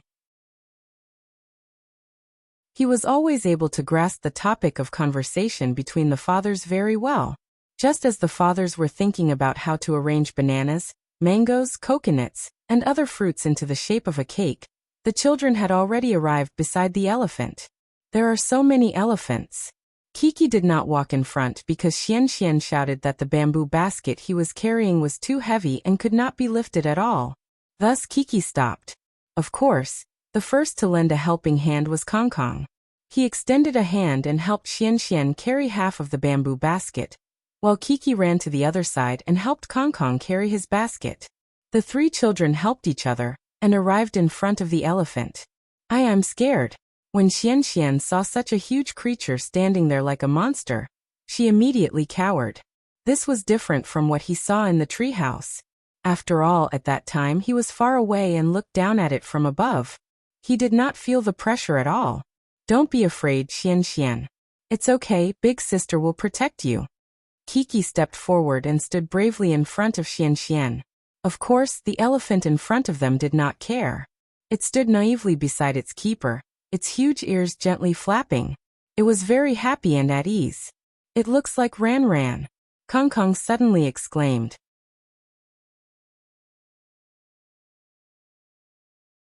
Chapter 1350. Ran Ran, are you Ran Ran? Hearing Big Brother Kong Kong's words, Chi-Chi curiously raised her head and looked at the elephant's big eyes. Unlike the other elephants, this one was obviously bigger and had reached the age of maturity. It looked at the human girl in front of it meekly. Although there was no distinction between beauty and ugliness in the eyes of elephants, it could clearly feel the gentleness and kindness emanating from Kiki. It must be Ran Ran. Look at his leg. That's the wound from before. Kong Kong pointed at the elephant and said, there really was a deep scar. Although it had been repaired over the years, it was as if it had become a scar on the body. However, because the injury was too serious, the scar couldn't completely heal and dissipate. Then is it healed? Xian Xian asked in a childish voice. It healed a long time ago. How could it not be healed after 10 years? Kong Kong said like an old man. His tone was the same as when he was woken up in the morning, pretending to be an old lady. Ran Ran, you're so pitiful. Kiki reached out her hand and touched Ran Ran's trunk. Ran Ran lifted its trunk and gently patted Kiki's head. The little girl was wearing a round hat, but she could still feel it clearly. She giggled and said, it's so itchy. Kiki took out a carrot from her bamboo basket. Under the guidance of the Dai uncle, she placed it under the elephant's trunk. Ran Ran's long trunk agilely stretched over, and the tip of the trunk cleverly picked up the carrot and put it into its mouth. Although Ran Ran's tusks were very long and sharp, its gentle personality didn't make it that scary. Seeing that Chi-Chi and Ran Ran were having so much fun, Kong Kong and Xian Xian couldn't help but move forward, especially Xian Xian. He felt that with his sister as a precedent, the elephant shouldn't be as scary as he imagined, so he tried to feed Ran Ran a banana. After playing with Ran Ran for a while, Kiki and Kong Kong still had to complete their task. They didn't need to take care of Ran Ran, but its good friend Ming Ming. Kiki had feelings for Ran Ran. Although Ran Ran didn't answer when she asked if it was willing to be her friend. How could it answer? Elephants can't talk. Ran Ran's intimate actions still gave Kiki a satisfied response. Ran Ran, let's go take care of your good friend Ming Ming first. Then, I'll come back to play with you, okay? Chi-Chi pulled Ran Ran's elephant trunk and patted it gently, as if she was comforting Gold. She said softly. Of course, Ran Ran wouldn't nod and say yes, but it seemed to understand human nature. Just as Kiki was about to pick up the bamboo basket and walk to Ming Ming, Ran Ran suddenly stretched out its trunk and grabbed the handle of the basket easily. In other people's eyes, it seemed that Ran Ran wanted to rob Kiki of her carrots. However, Kiki could magically feel Ran Ran's intention.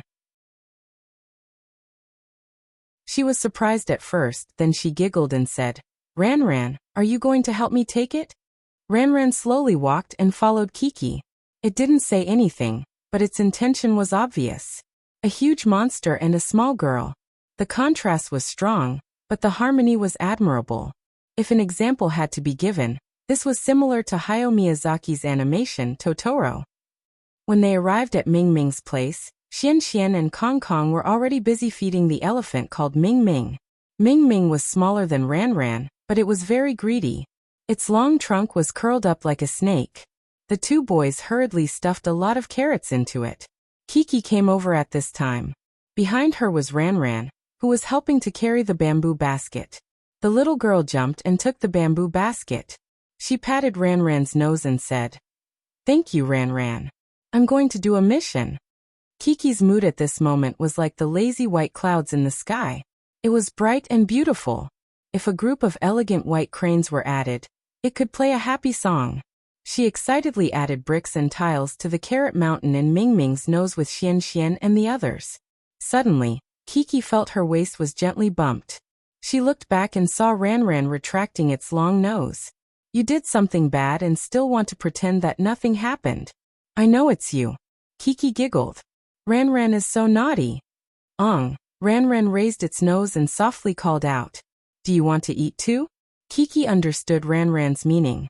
This feeling was very mysterious, but Kiki understood. She scratched her head, picked up a carrot, and handed it to Ranran. Ranran rolled it up and stuffed it into her mouth. Is it delicious? Kiki giggled and asked. Ranran didn't say anything. She just looked at Kiki. Kiki translated Ranran's meaning. You think it's delicious and still want to eat, right? Hee, but you haven't said thank you yet. The Dai uncle who followed Ranran looked at Kiki in surprise. He knew that Ranran was gentle, but it was rare to see someone like Kiki who could play with Ranran so freely. After eating the delicious carrots, Xian and Kong took Mingming for a walk.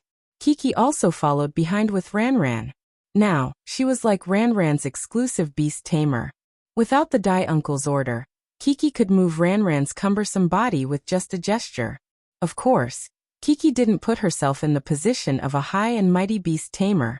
In her view, Ranran was her good friend, just like Xian and the others. Good friends were equal, and should play together happily. Ranran liked Kiki very much. The audience behind the camera could see this. When they were walking, Ranran suddenly used its trunk to rub Kiki's back. This time the Dai uncle played his role. He smiled and said, Kiki, Ranran wants you to sit on its back. In other words, he wanted Kiki to ride the elephant. But I can't, Kiki said awkwardly. Ranran stretched out her trunk and was about to wrap it around Kiki's waist. The Dai uncle was shocked. My daughter is weak. Who knows if Ranran can control her strength well? He hurriedly waved his hand and said, Let me help you up. With the help of the Dai uncle, Kiki successfully got on Ranran's back. The program crew was still a little worried and motioned for Ranran to continue walking. They stood in place, afraid that Kiki would be bumped off.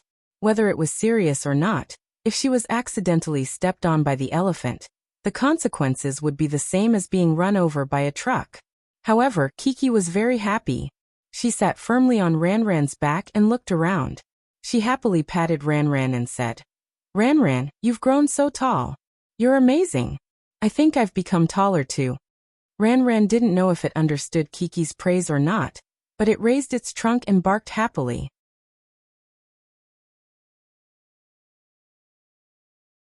Chapter 1351. There was a reason why Xiaohan spent more ink on the elephants.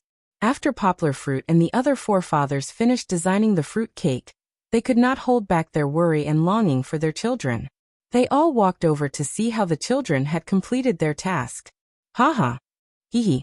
From afar, the fathers could hear the laughter of their children. Over there, it wasn't just the little ones, it wasn't just the big guys. There was also the splashing of water and the joy that filled the sky. Kong and the rest were bathing the elephants. The water pipes were in the hands of the children. They sprayed the water out and let Ranran and the other elephants take a comfortable cold bath. It was already midsummer, especially in a hot place like Kaiyun. When the cold water sprayed in the air, not only did the elephants feel comfortable, the surrounding air also seemed to have become much cooler. The elephants were really docile. Wang, who was on Nuoi and Dejun's side, even lay down and let Nuoi and the others who were not tall enough help bathe themselves with brushes. However, the elephant's body was too dirty. Nuoi only used a brush to brush it twice. The brush turned completely black, and the bristles were mixed with all kinds of grass and soil. It was not just black, but also a kind of nausea that made the children feel uncomfortable. Hey, I don't want to brush it anymore. Nuoi went on strike. On this side, Poplar Fruit found his daughter. She was holding a water pipe and playing with Ranran. When she saw her father, she could not wait to introduce her new friend to her father. Although Ranran was 14 years old, she was still a little mischievous. When Kiki was not paying attention, she secretly stretched out her long nose and sucked some water from the water pipe. Then she suddenly sprayed it at Poplar Fruit. Wah!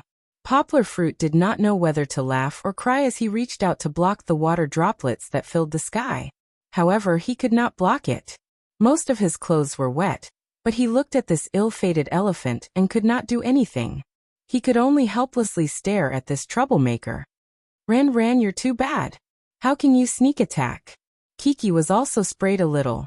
The little girl put her hands on her waist and said angrily. With her arms akimbo, the hose in her hand tilted and sprayed directly at her father beside her. Poplar Fruit dodged awkwardly. He really didn't know whether to laugh or cry.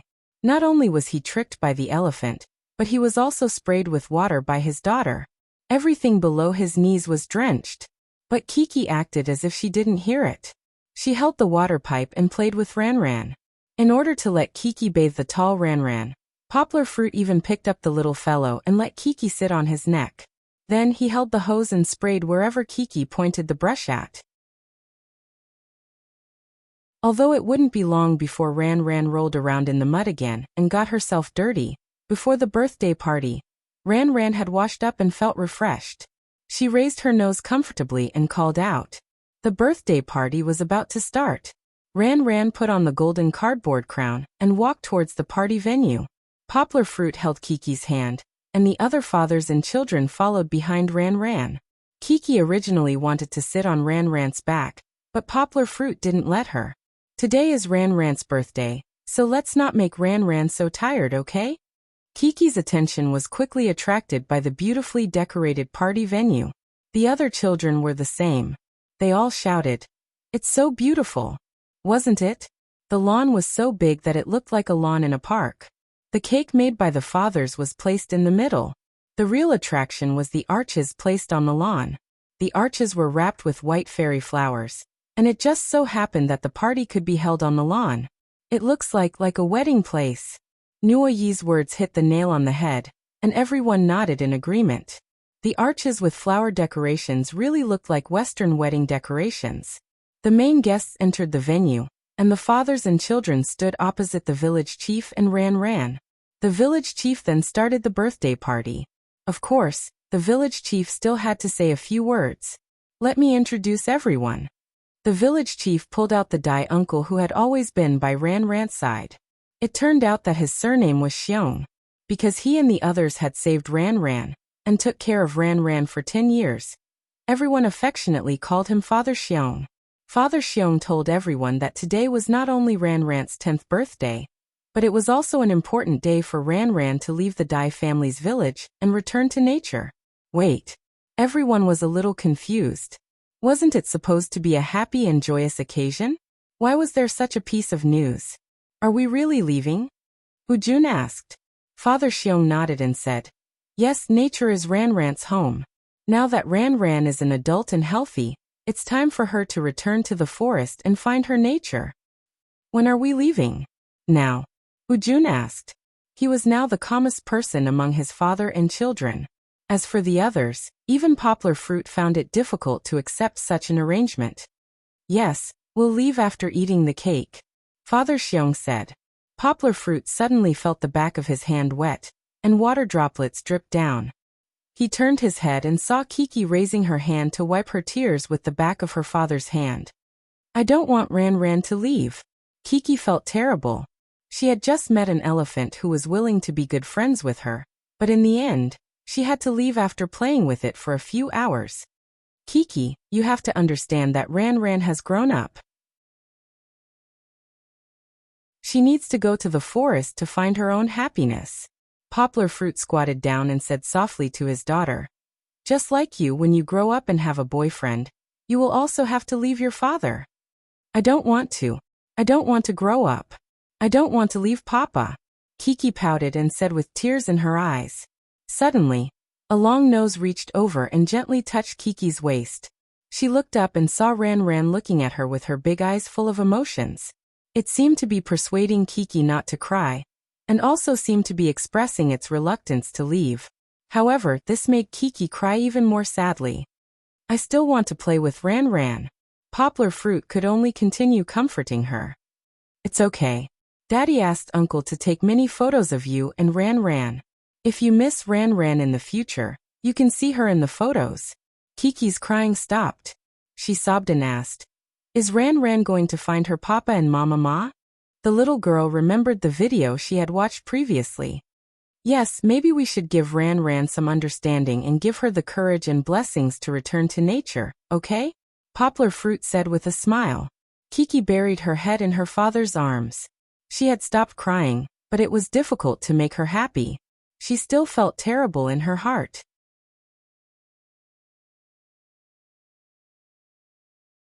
Chapter 1352. All good things must come to an end. Although Kiki was reluctant to part with her new friend Ran, she still held back her tears. Together with Nui and the others, they fed Ran many of its favorite fruits. Unlike Chi-Chi, although Dajuan and Kong were more or less reluctant to part with their father, and asked him all sorts of questions, they didn't cry because of this matter like Chi-Chi. Of course, Xian and Nui did not need to be mentioned. They did not understand the complicated feelings of parting, not to mention the friendship between humans and animals. Therefore, they only picked the fruits they liked to eat and fed them to Ran. Of course, they secretly ate some themselves. What was interesting was that although the cake was different from what they had imagined, none of the children remembered it because they had had too much fun with the elephants just now. Otherwise, if the cake was gone, they would definitely pester the village chief and father to get it back. The laughter of the birthday party was more than the sadness, but behind the laughter, there was endless sadness. After all, they still had to part, and it was time to part. Father Bear held Ran's hand and walked in front, while the fathers walked behind with the children. They came to the small path up the mountain from the village. The path was winding and weeds intersected, but at the end was the endless Saidambana forest. That was where Ran would live and breed in the future. Yes, Ran had already grown up. It was time to enter the forest and find its mother elephant. Poplar Fruit placed his daughter on his neck and let her say goodbye to Ran. The little girl didn't burst into tears at this moment. Although sparkling and translucent tears were swirling in her eyes, she endured it because her father had told her to support and encourage Ran. After all, the forest was Ran's home. Ran was also reluctant to part. It looked at Kiki and Father Bear who had taken care of it for 10 years. It also looked at the village it had lived in for 10 years. Elephants understood humans, and so did Ran. When it was time to part, it also seemed to have mixed feelings. It's crying, Hujun said in surprise. Yes, tears seeped out of Ran's eyes.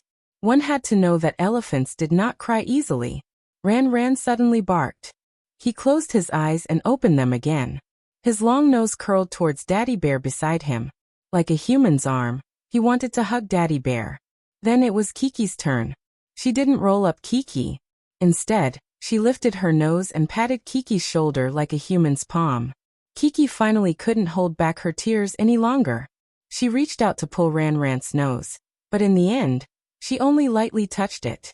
It was as if two people were high-fiving each other. However, no one knew what kind of agreement they had reached. In the end, Ran left. Kiki watched through her teary eyes as Papa Xiong led Ran into the mountains step by step.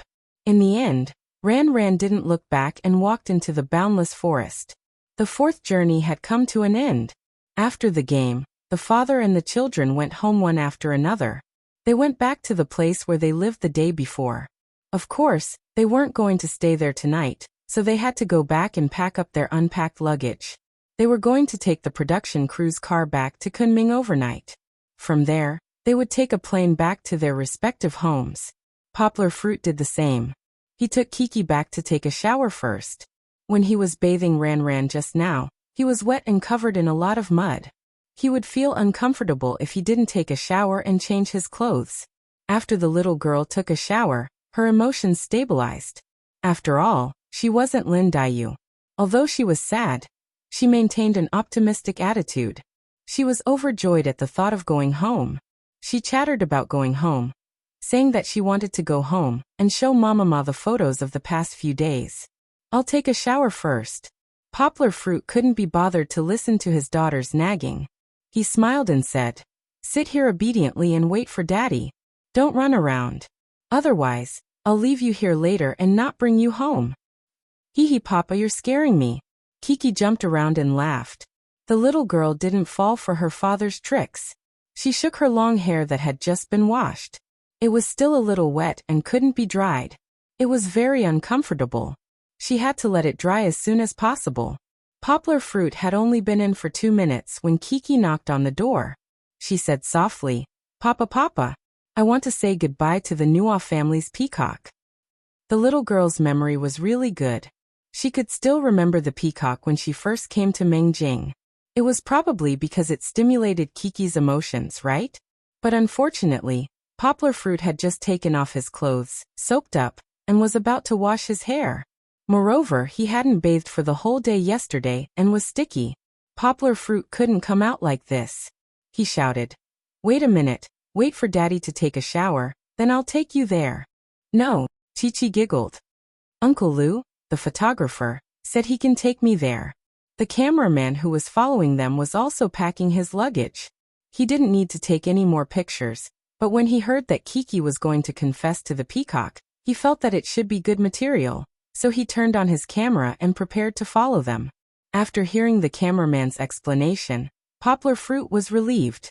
With the cameraman following them, Poplar Fruit was still very relieved. After all, this cameraman was in charge of him. When Kiki received the mission card for her birthday, it was also this cameraman who took pictures. "Come back quickly. Daddy is packing and waiting for you to come back," Poplar Fruit shouted. "Okay." The little girl's voice was crisp and clear. She ran off. When Poplar Fruit came out, Kiki had already left with the cameraman and was not back yet. So Poplar Fruit followed his original plan of packing. He put Kiki's and his dirty clothes into separate bags and stuffed them into suitcases. He was going to pack them when he got back to Guangzhou. But when he finished packing, Kiki was still not back. Poplar Fruit couldn't help but frown. Suddenly he felt a little uneasy. It was as if the mysterious premonition that had been haunting him for the past few days had resurfaced. What's going on? Why isn't she back yet? Poplar Fruit didn't know why, but the usually calm and composed man became very irritated. He paced a few steps in the building and couldn't help but walk out. Poplar Fruit walked towards Lu Ye's room number 1. Kiki should still be there. Poplar Fruit made up his mind. When he saw Kiki later, he would definitely teach her a lesson. Poplar Fruit was troubled by all kinds of strange feelings. His breathing became a little rapid, and his thoughts started to change. Why is this happening? Suddenly his pupils shrank. He saw a person lying down on a dark village road.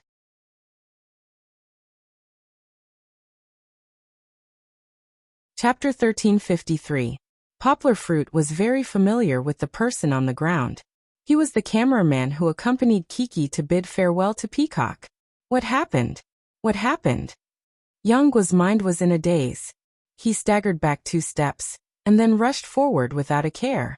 He had already realized something, but he didn't dare to believe it, so he ran 2 steps before stopping. He bit his lip to clear his head. When he relaxed his teeth, a deep imprint was left on his lips. Something must have happened. Yangguo turned back and squatted down to check on the photographer, Old Lu. Old Lu was injured. He was hit in the forehead with a stick. He was still alive but fainted. His breathing was normal. Of course, it was unknown whether he had a concussion or not.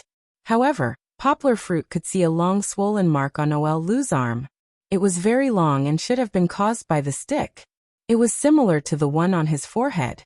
What Yangguo was thinking about wasn't the damage caused by the staff, but the reason for the staff's appearance.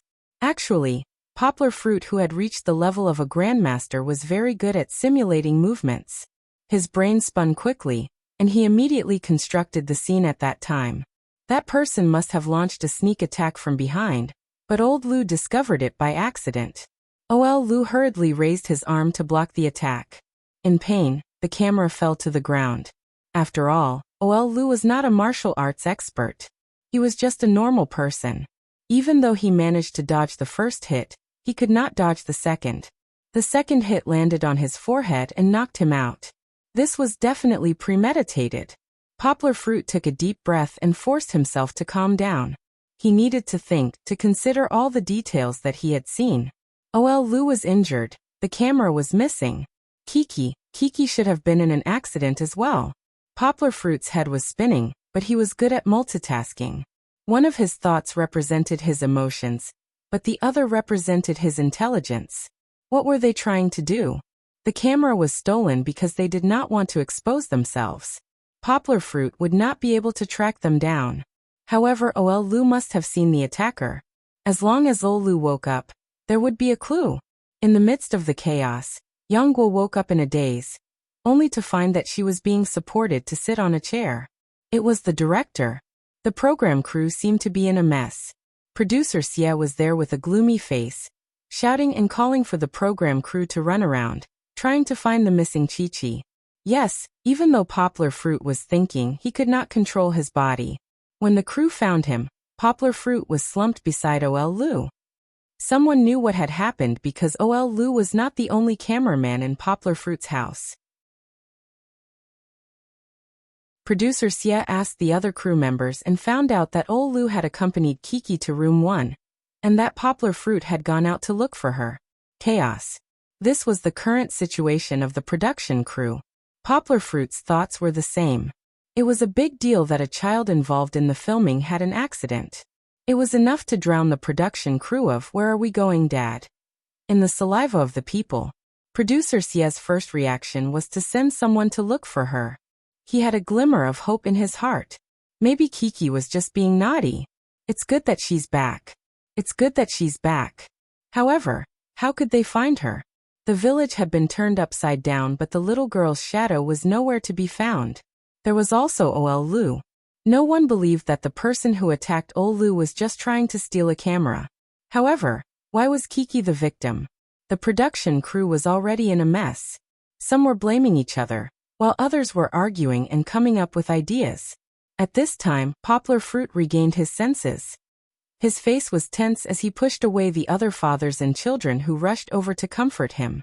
He looked straight at Producer Xie and said in a hoarse voice, "Teacher Xie, we have to call the police on this matter." Poplar Fruit had a strange feeling in his heart. He felt that this matter was not normal. Now, Poplar Fruit believed in his feelings, because he had just suffered a setback. If he had not ignored his previous premonition and taken it too lightly, Kiki would not have suddenly disappeared. Call the police? No, it can't be made public. The director, assistant director, and other key personnel of the production crew next to him exclaimed and subconsciously shook their heads. One had to know that if this matter was blown up and spread, it would be difficult for the production crew to bear the impact of such a huge public opinion. After the first and second episodes of the show were broadcast, except for a large number of fans who were cheering on the internet, the voices of criticism did not decrease at all. A simple example was the scene of Xianxian playing with the dog, which caused a lot of controversy.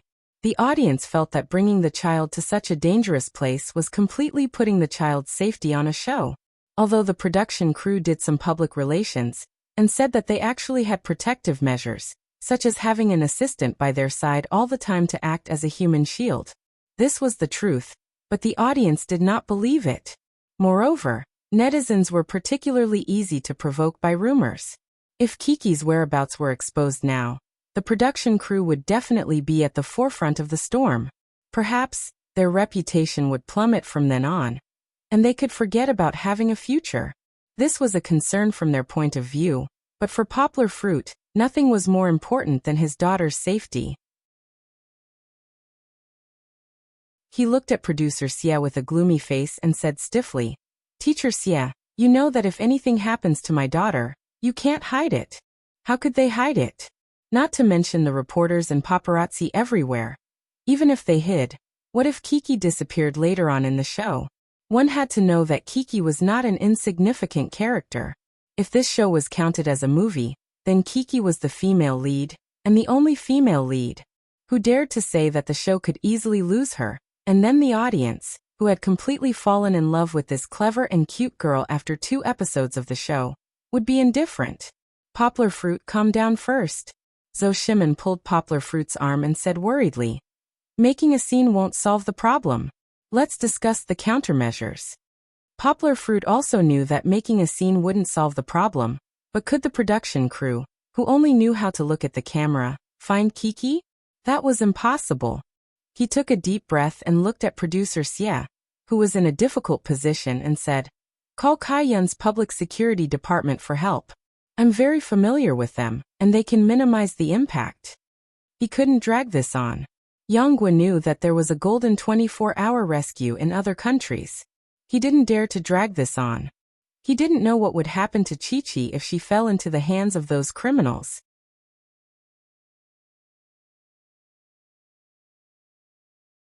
Chapter 1354. Where was Kiki? Was she okay? Was she hurt? Thinking of these questions, Poplar Fruit felt extremely uncomfortable.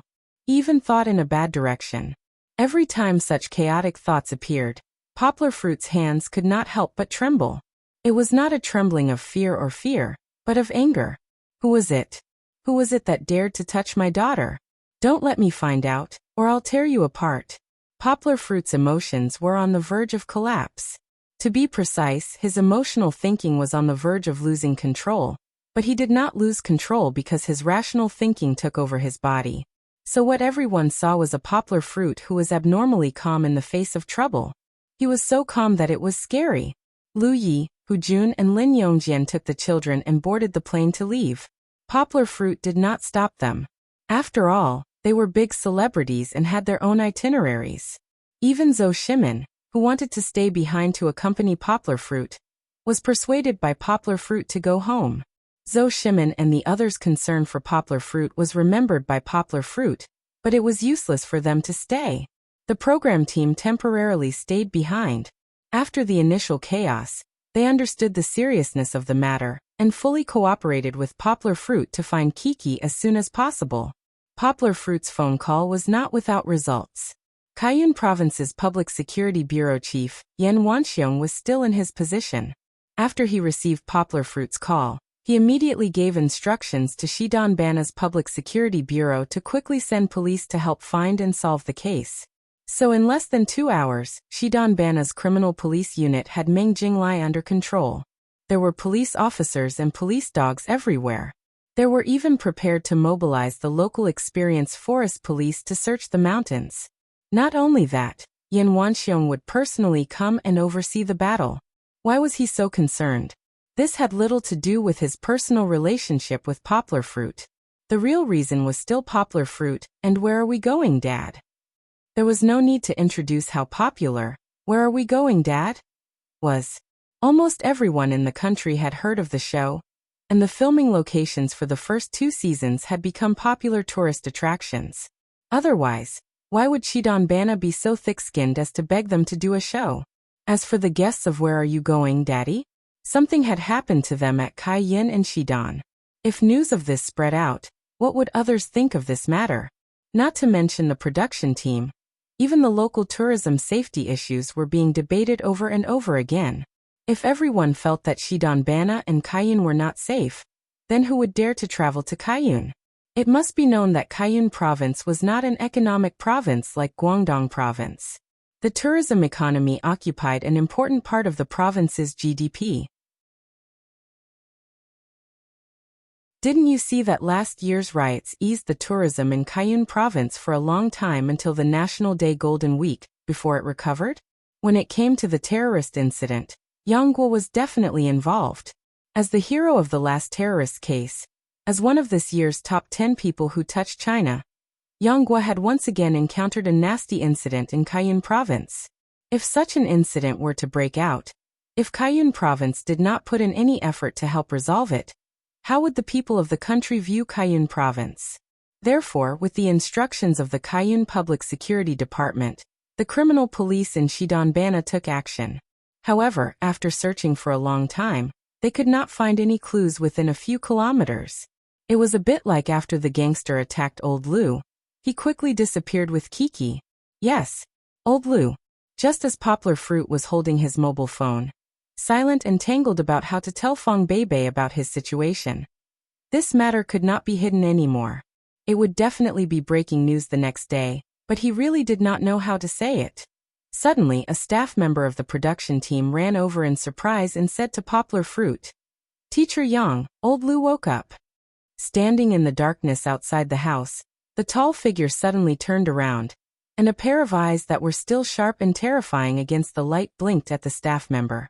At that moment, the staff member actually felt a sense of suffocation, as if he was being stared at by a fierce tiger deep in the mountains. However, Poplar Fruit quickly hid the ruthlessness in his heart. When the staff member looked again, he could only see a man who was still gentle and reserved. He thought that his eyes were playing tricks on him. "Let's go. Let's go and take a look," Poplar Fruit said softly. Although he restrained his anger, Poplar Fruit still felt like he was 1,000 miles away. When they arrived at Meng Jinglai's infirmary, old Lu, whose head was bandaged, was lying there, being examined by the nurse. He had been unconscious for more than 3 hours, but fortunately he did not have a concussion. Teacher Yang. Although he was older than Poplar Fruit, old Lu still respectfully addressed Poplar Fruit as Teacher Yang. When he saw Poplar Fruit come in, he struggled to get up and said apologetically, "I'm sorry, I didn't fulfill my responsibility to take care of her." After he woke up, someone told him the general situation. Old Lu did not dare to face Poplar Fruit. He wished he could find a hole in the ground to hide in. It was all his fault. Why did he volunteer to take Kiki out without her father's company? Poplar Fruit reached out and held old Lu down. He sighed and said softly, "Old Lu, I don't blame you. This happened too strangely, too suddenly. It's not your fault." He looked into old Lu's eyes and said seriously, "When I found you, the camera was still stolen. But I believe you should have seen the person who took Kiki away. It was when you were blocking." Poplar Fruit raised his hand and made a blocking gesture. Then he pointed at old Lu's injured arm. He looked at old Lu expectantly and said, "Old Lu, I need you. Can you recall what that person looked like?" 3 hours had passed. Although the Shidon Bana police were searching, they did not find any clues. Perhaps there was still a chance if they continued to search, but Poplar Fruit felt that the longer they delayed, the more difficult it was to predict Kiki's safety. His daughter had not eaten dinner yet. Would she be hungry now? She just took a shower and did not wear a coat. Would she catch a cold at night? Thinking of all this, Poplar Fruit's heart ached as if it was being torn apart. Yes, it could not be delayed any longer. Currently, the most promising person was old Lu. He was the only one who had seen the criminal. It was very likely that they could find a breakthrough from him. Old Lu did not have a concussion, but he was hit in the head with a stick. Now his head was splitting. But he gritted his teeth and tried hard to recall the memory of that moment. It was all his fault. Thinking of the kind and lovely girl, old Lu was full of guilt. He wanted to make up for it. Suddenly, old Lu's mind seemed to have a flash of light. He desperately tried to grasp and grasp. Suddenly his eyes widened and he shouted, "I know it's him."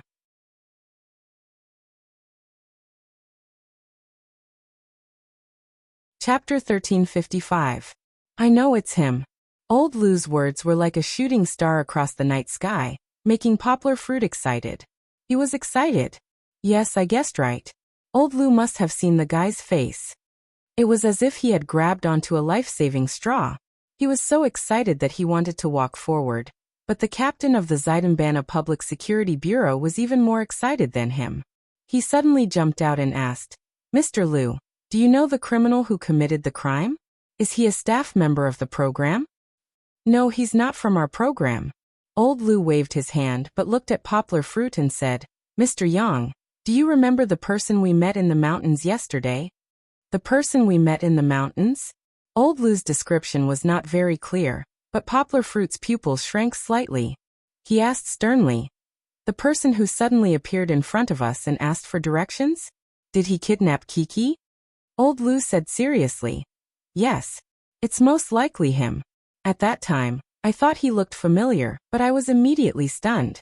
But now the more I think about it, the more I realize that he looks like that person. He just changed into black clothes." "Were you also recording the program yesterday?" Although the captain of the criminal police unit did not know much about it, he quickly sorted out the messy and complicated relationships among them. He immediately grasped the main point. Then, Can we get the image of that person by looking at the content recorded before? Suddenly, a passageway like a highway was placed in front of everyone. They were like headless flies, bumping around for more than 3 hours, and finally found a clue. Yes, police comrade, we have copies of all the videos recorded that day. We can get them for you right away. Producer Sia had been holding back for a long time, and finally had a chance to show off. Poplar Fruit was frighteningly calm at this time. He nodded and said, "But we have 5 cameras and 5 motion cameras pinned to our chests. There must be several that can take a clear and complete picture of him." There was one thing that Poplar Fruit didn't say. Even without the camera, he could have drawn the villager with the help of the Public Security Bureau's sketch expert. After all, his memory was as accurate as a hard drive. It was almost effortless to find the criminal's appearance from the footage. With the help of so many cameras, if there was time, they could even create a 3D portrait of the criminal from all angles. Of course, their time was very precious. The criminal police team quickly selected the clearest photo and distributed it, so that the Shidanbana city wanted this person. In the end, in less than 10 minutes, there was a new clue. It was actually provided by the villagers from Mengjing. When they saw the photo in the hands of the criminal police, they exclaimed, "Isn't this Xiao Wu Mr. Ruan's son?" Ruan Laofa's name was Ruan Xinfa. He was also a Dai, so the villagers were used to calling him Ruan Laofa. Mr. Ruan had passed away a month ago. Xiao Wu was his 5th son. No one remembered his name because he had not learned well since he was young. He spent every day with some shady people. Later on, he heard that he went to Myanmar to mingle in the underworld. Because of Ruan Laofa's death, he specially came back to visit his family. It was actually a villager. He even came back from Myanmar. The criminal police suddenly became alert. They immediately rushed over and searched the Ruan family, but they didn't find anything. There were police everywhere in Mengjing, so why would they stay there and wait for you to catch them? However, the Ruan family showed a very subtle attitude. It took an hour for the criminal police to interrogate them and find out the reason. It turned out that the Ruan family's relationship with Ruan Xiao Wu wasn't good. What else could it be? It must be the family property. The Ruan family had 5 children. The rest were farmers or businessmen. Only Ruan Xiao Wu didn't learn well. He went to Myanmar more than 10 years ago. Then, except for a few communications a year, he never came back. In the end, when Mr. Ruan died, he came back. Didn't he want to divide the Ruan family property? Because of Ruan Xiao Wu's unfilial behavior, Mr. Ruan didn't give him any property in his will. Although the 4 brothers were dutiful, they weren't stupid. Who would be willing to divide the family property? Mengjinglai was an important tourist attraction in Shidanbana. Running a business here was a good thing to make 100 profits. The 4 brothers were already tight with the property. Who would be willing to have Ruan Xiao Wu, who had never stayed at home, come back and get a share? Well, regardless of these people's property disputes, Ruan Xiao Wu came back a few days ago after he came back once last month. He didn't make a big fuss about dividing the property. Instead, he stayed in a low-key way, saying that he was going to watch the 7th day for his father. After the day passed, he would return to Myanmar. This made the criminal police feel very strange. Was this a case of kidnapping hostages for ransom, because the property wasn't going well? However, the clues that surfaced were very strange. Ruan Xiao Wu didn't make a fuss, but the 4 brothers of the Ruan family were very resistant. That means there's something fishy. Finally, a person beside Yan Wanxiong, the head of the Kaiyun Public Security Department, said seriously. He was the most famous case-solving expert in Kaiyun province. This time, Yan Wanxiong brought him over to quickly find clues to solve the case. Poplar Fruit also felt that it wasn't that simple, but he couldn't tell why. Administrator Zhong pointed to Ruan Xiao Wu's photo on the blackboard and said, "Let's assume that Ruan Xiao Wu learned that Dad's program crew was coming over to film a month ago." From then on, he had the idea of committing a crime. Then, after Dad's crew confirmed that they were coming, he came back to Mengjing. This time coincided with the arrival of Poplar Fruit. In addition, from the confession, it can be seen that Ruan Xiao Wu is very low-key. Why is he low-key? It's because he goes out early and returns late every day. No one knows his whereabouts. Is this what a person who wants to observe mourning for his father would do? I don't believe it. And Ruan Xiaowu happened to appear on the route that Poplar Fruit and the others were exploring. He didn't make a move on other children who were easier and more famous.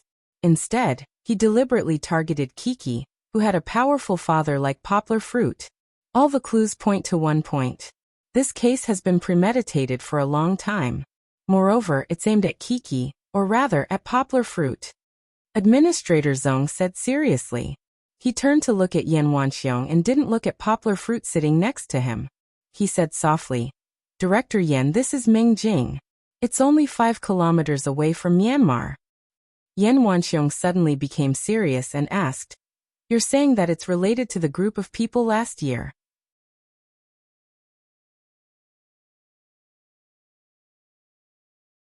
Chapter 1356. Are you kidding me? Poplar Fruit doesn't have money? If people heard Poplar Fruit's inner monologue, they would think that it was ridiculous.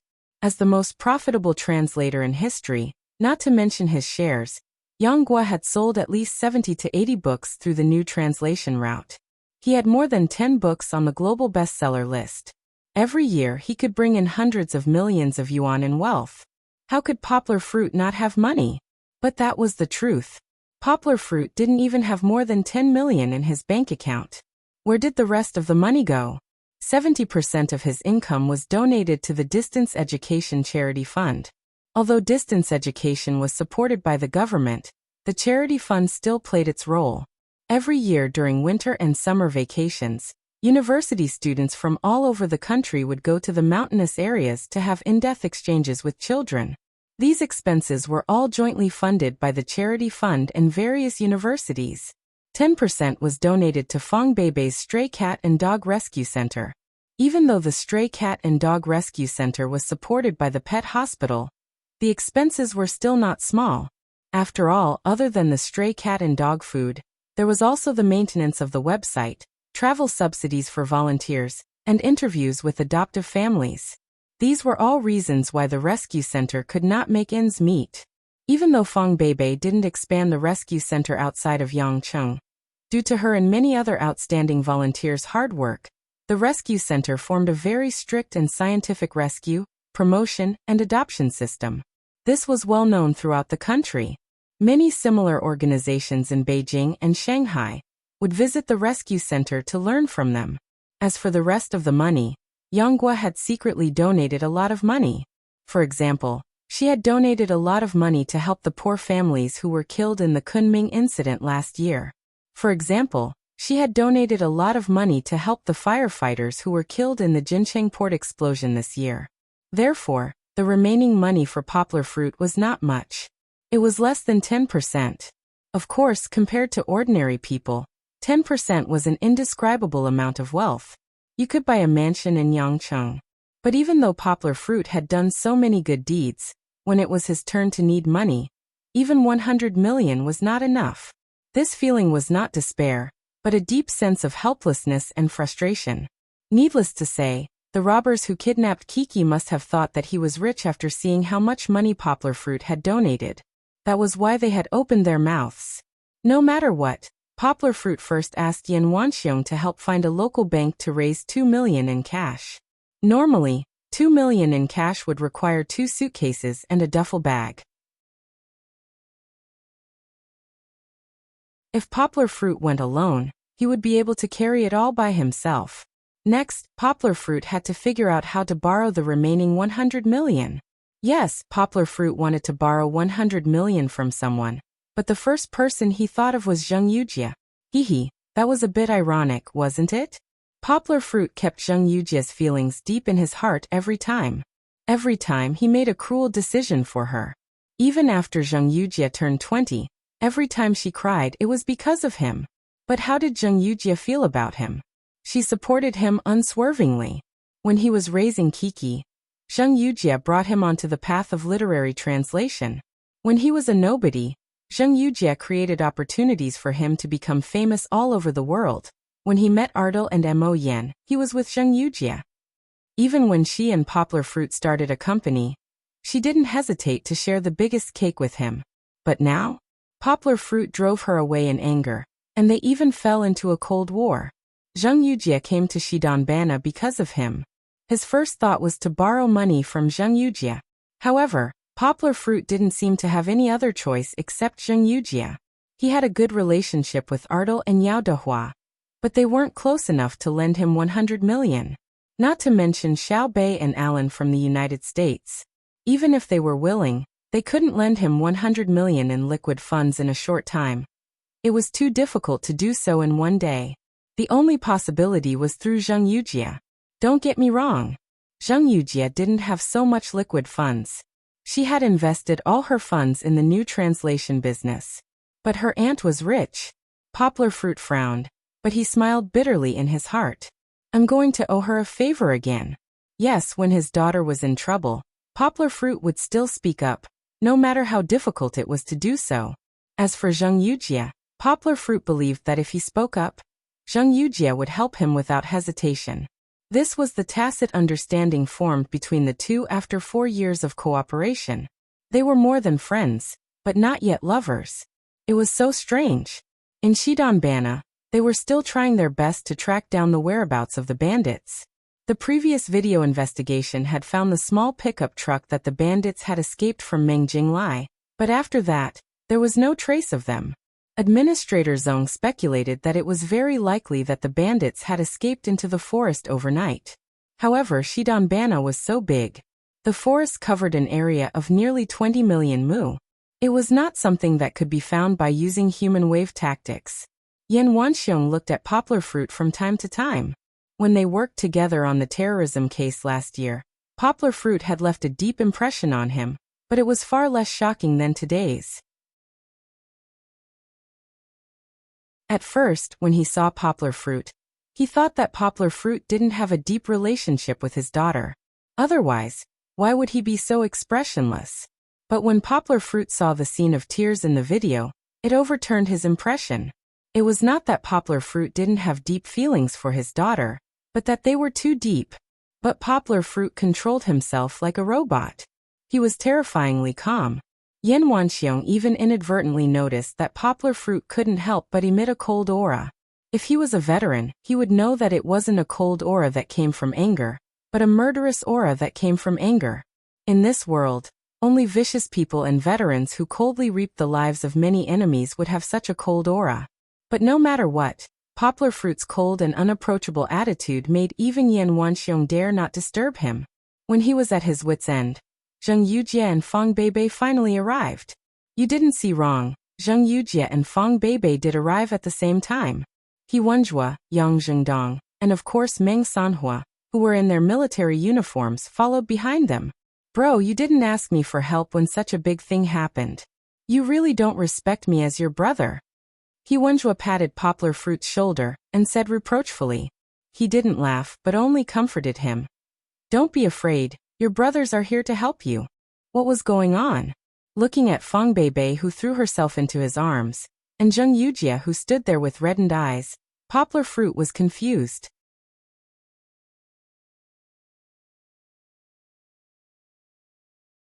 Chapter 1357. The video of Chi-Chi being kidnapped went viral on the internet. Although it was quickly deleted by the internet police, this matter was completely blown out of proportion. The internet was in an uproar, and the safety of the little girl affected the hearts of many people. Of course, most people could only silently light candles and repost it. Other than showing their kindness and care, it was of no use to the investigation of the case.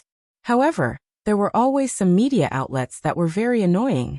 They kept harassing the people around Poplar Fruit, and even the other 4 guests who had already returned home. Other than constantly criticizing the program, "Where are you, Dad?"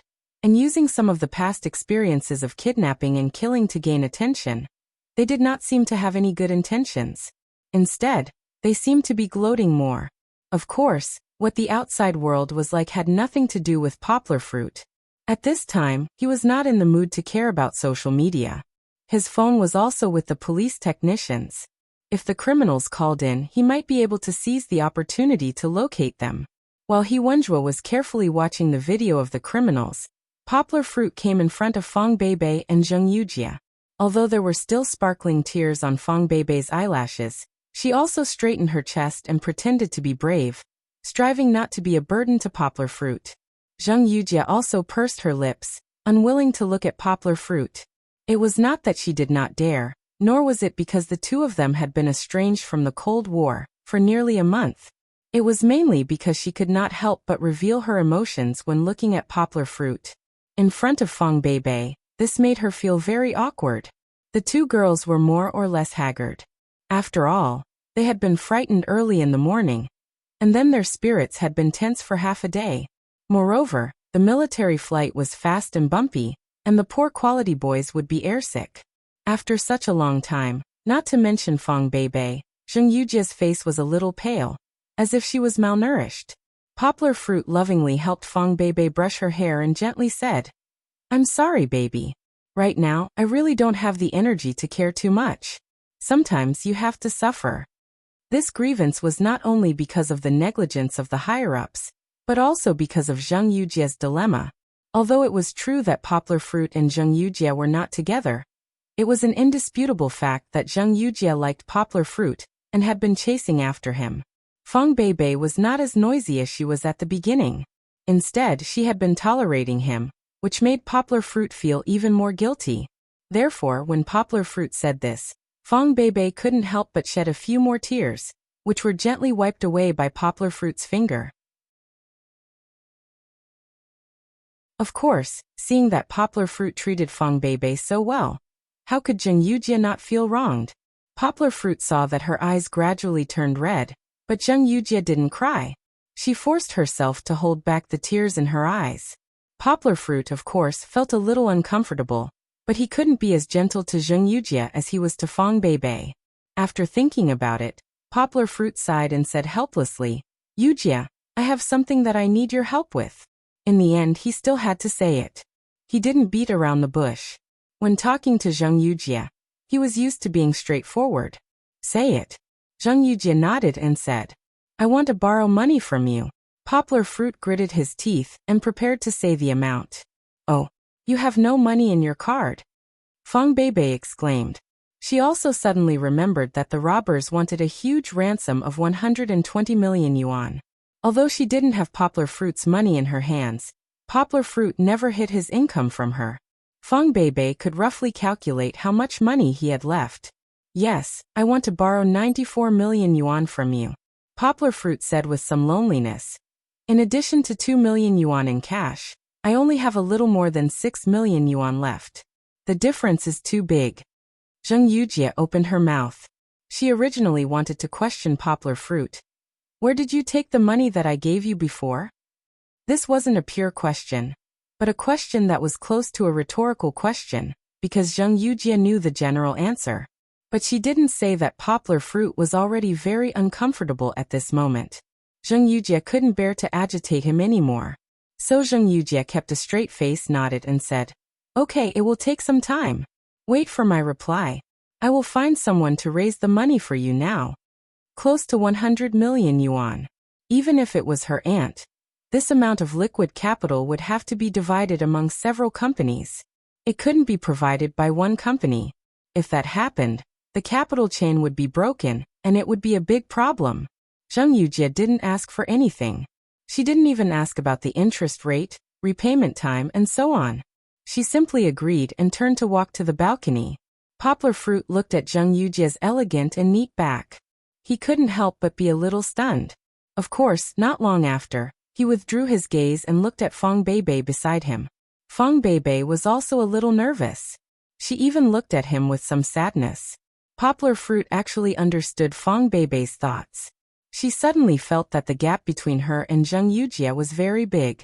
It was just like when she quarreled with Zheng Yujie. Zheng Yujie's question lingered in her ears. "What's the use of you?"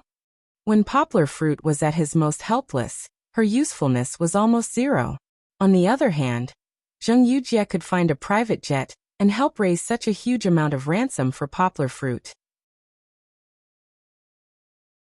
Suddenly, Fang Beibei's heart sank and felt sad.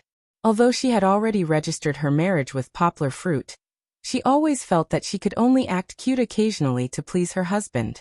It was really useless. Silly thinking nonsense again? Poplar Fruit gently patted Fong Beibei's head. Now that he was in a bad mood, it was difficult for him to do such an intimate action like wiggling his nose. However, he still had to comfort her. He said softly, "Don't think too much. What you need to do is to trust me." Trust him? Poplar Fruit actually didn't know.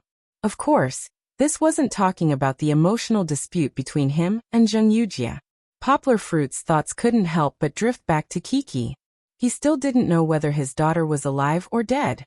He wanted to save her and even use his own life to exchange for his daughter's safety, but he didn't know where to start. He couldn't find her. Because of his daughter, Poplar Fruit really didn't have much energy to care about Fong Beibei's feelings. Fong Beibei actually understood. She also suppressed the sour worry in her heart and gently pushed Poplar Fruit. She wiped away her tears and said, "Don't worry about me. Go do your work. If there's any good news, let me know." Poplar Fruit looked at Fong Beibei, who was sitting quietly on the sofa next to him. She waved her hand to indicate that she was fine. He Wenjua nodded and went back to the conference room where he Wenjua had watched the video. "Brother, is there any good news?" Poplar Fruit asked softly. Because of Fong Beibei's arrival, although Poplar Fruit was still terrifyingly calm, the coldness that kept people 1,000 miles away had lessened a lot. "Yes." He Wenjua raised his head and looked at Poplar Fruit with a serious expression. He said, "I just watched the video and compared it with a piece of information I received before. I don't think it's that simple." You're tuning in to the Li Mei's Wuxia Whispers YouTube channel. We're so grateful for your support, and don't forget to subscribe to join us on this incredible journey through captivating stories. Your generosity through donations truly makes a world of difference, as it's the primary source of revenue that allows me to expand and enhance this channel for you. Thank you from the bottom of my heart for being a part of this adventure.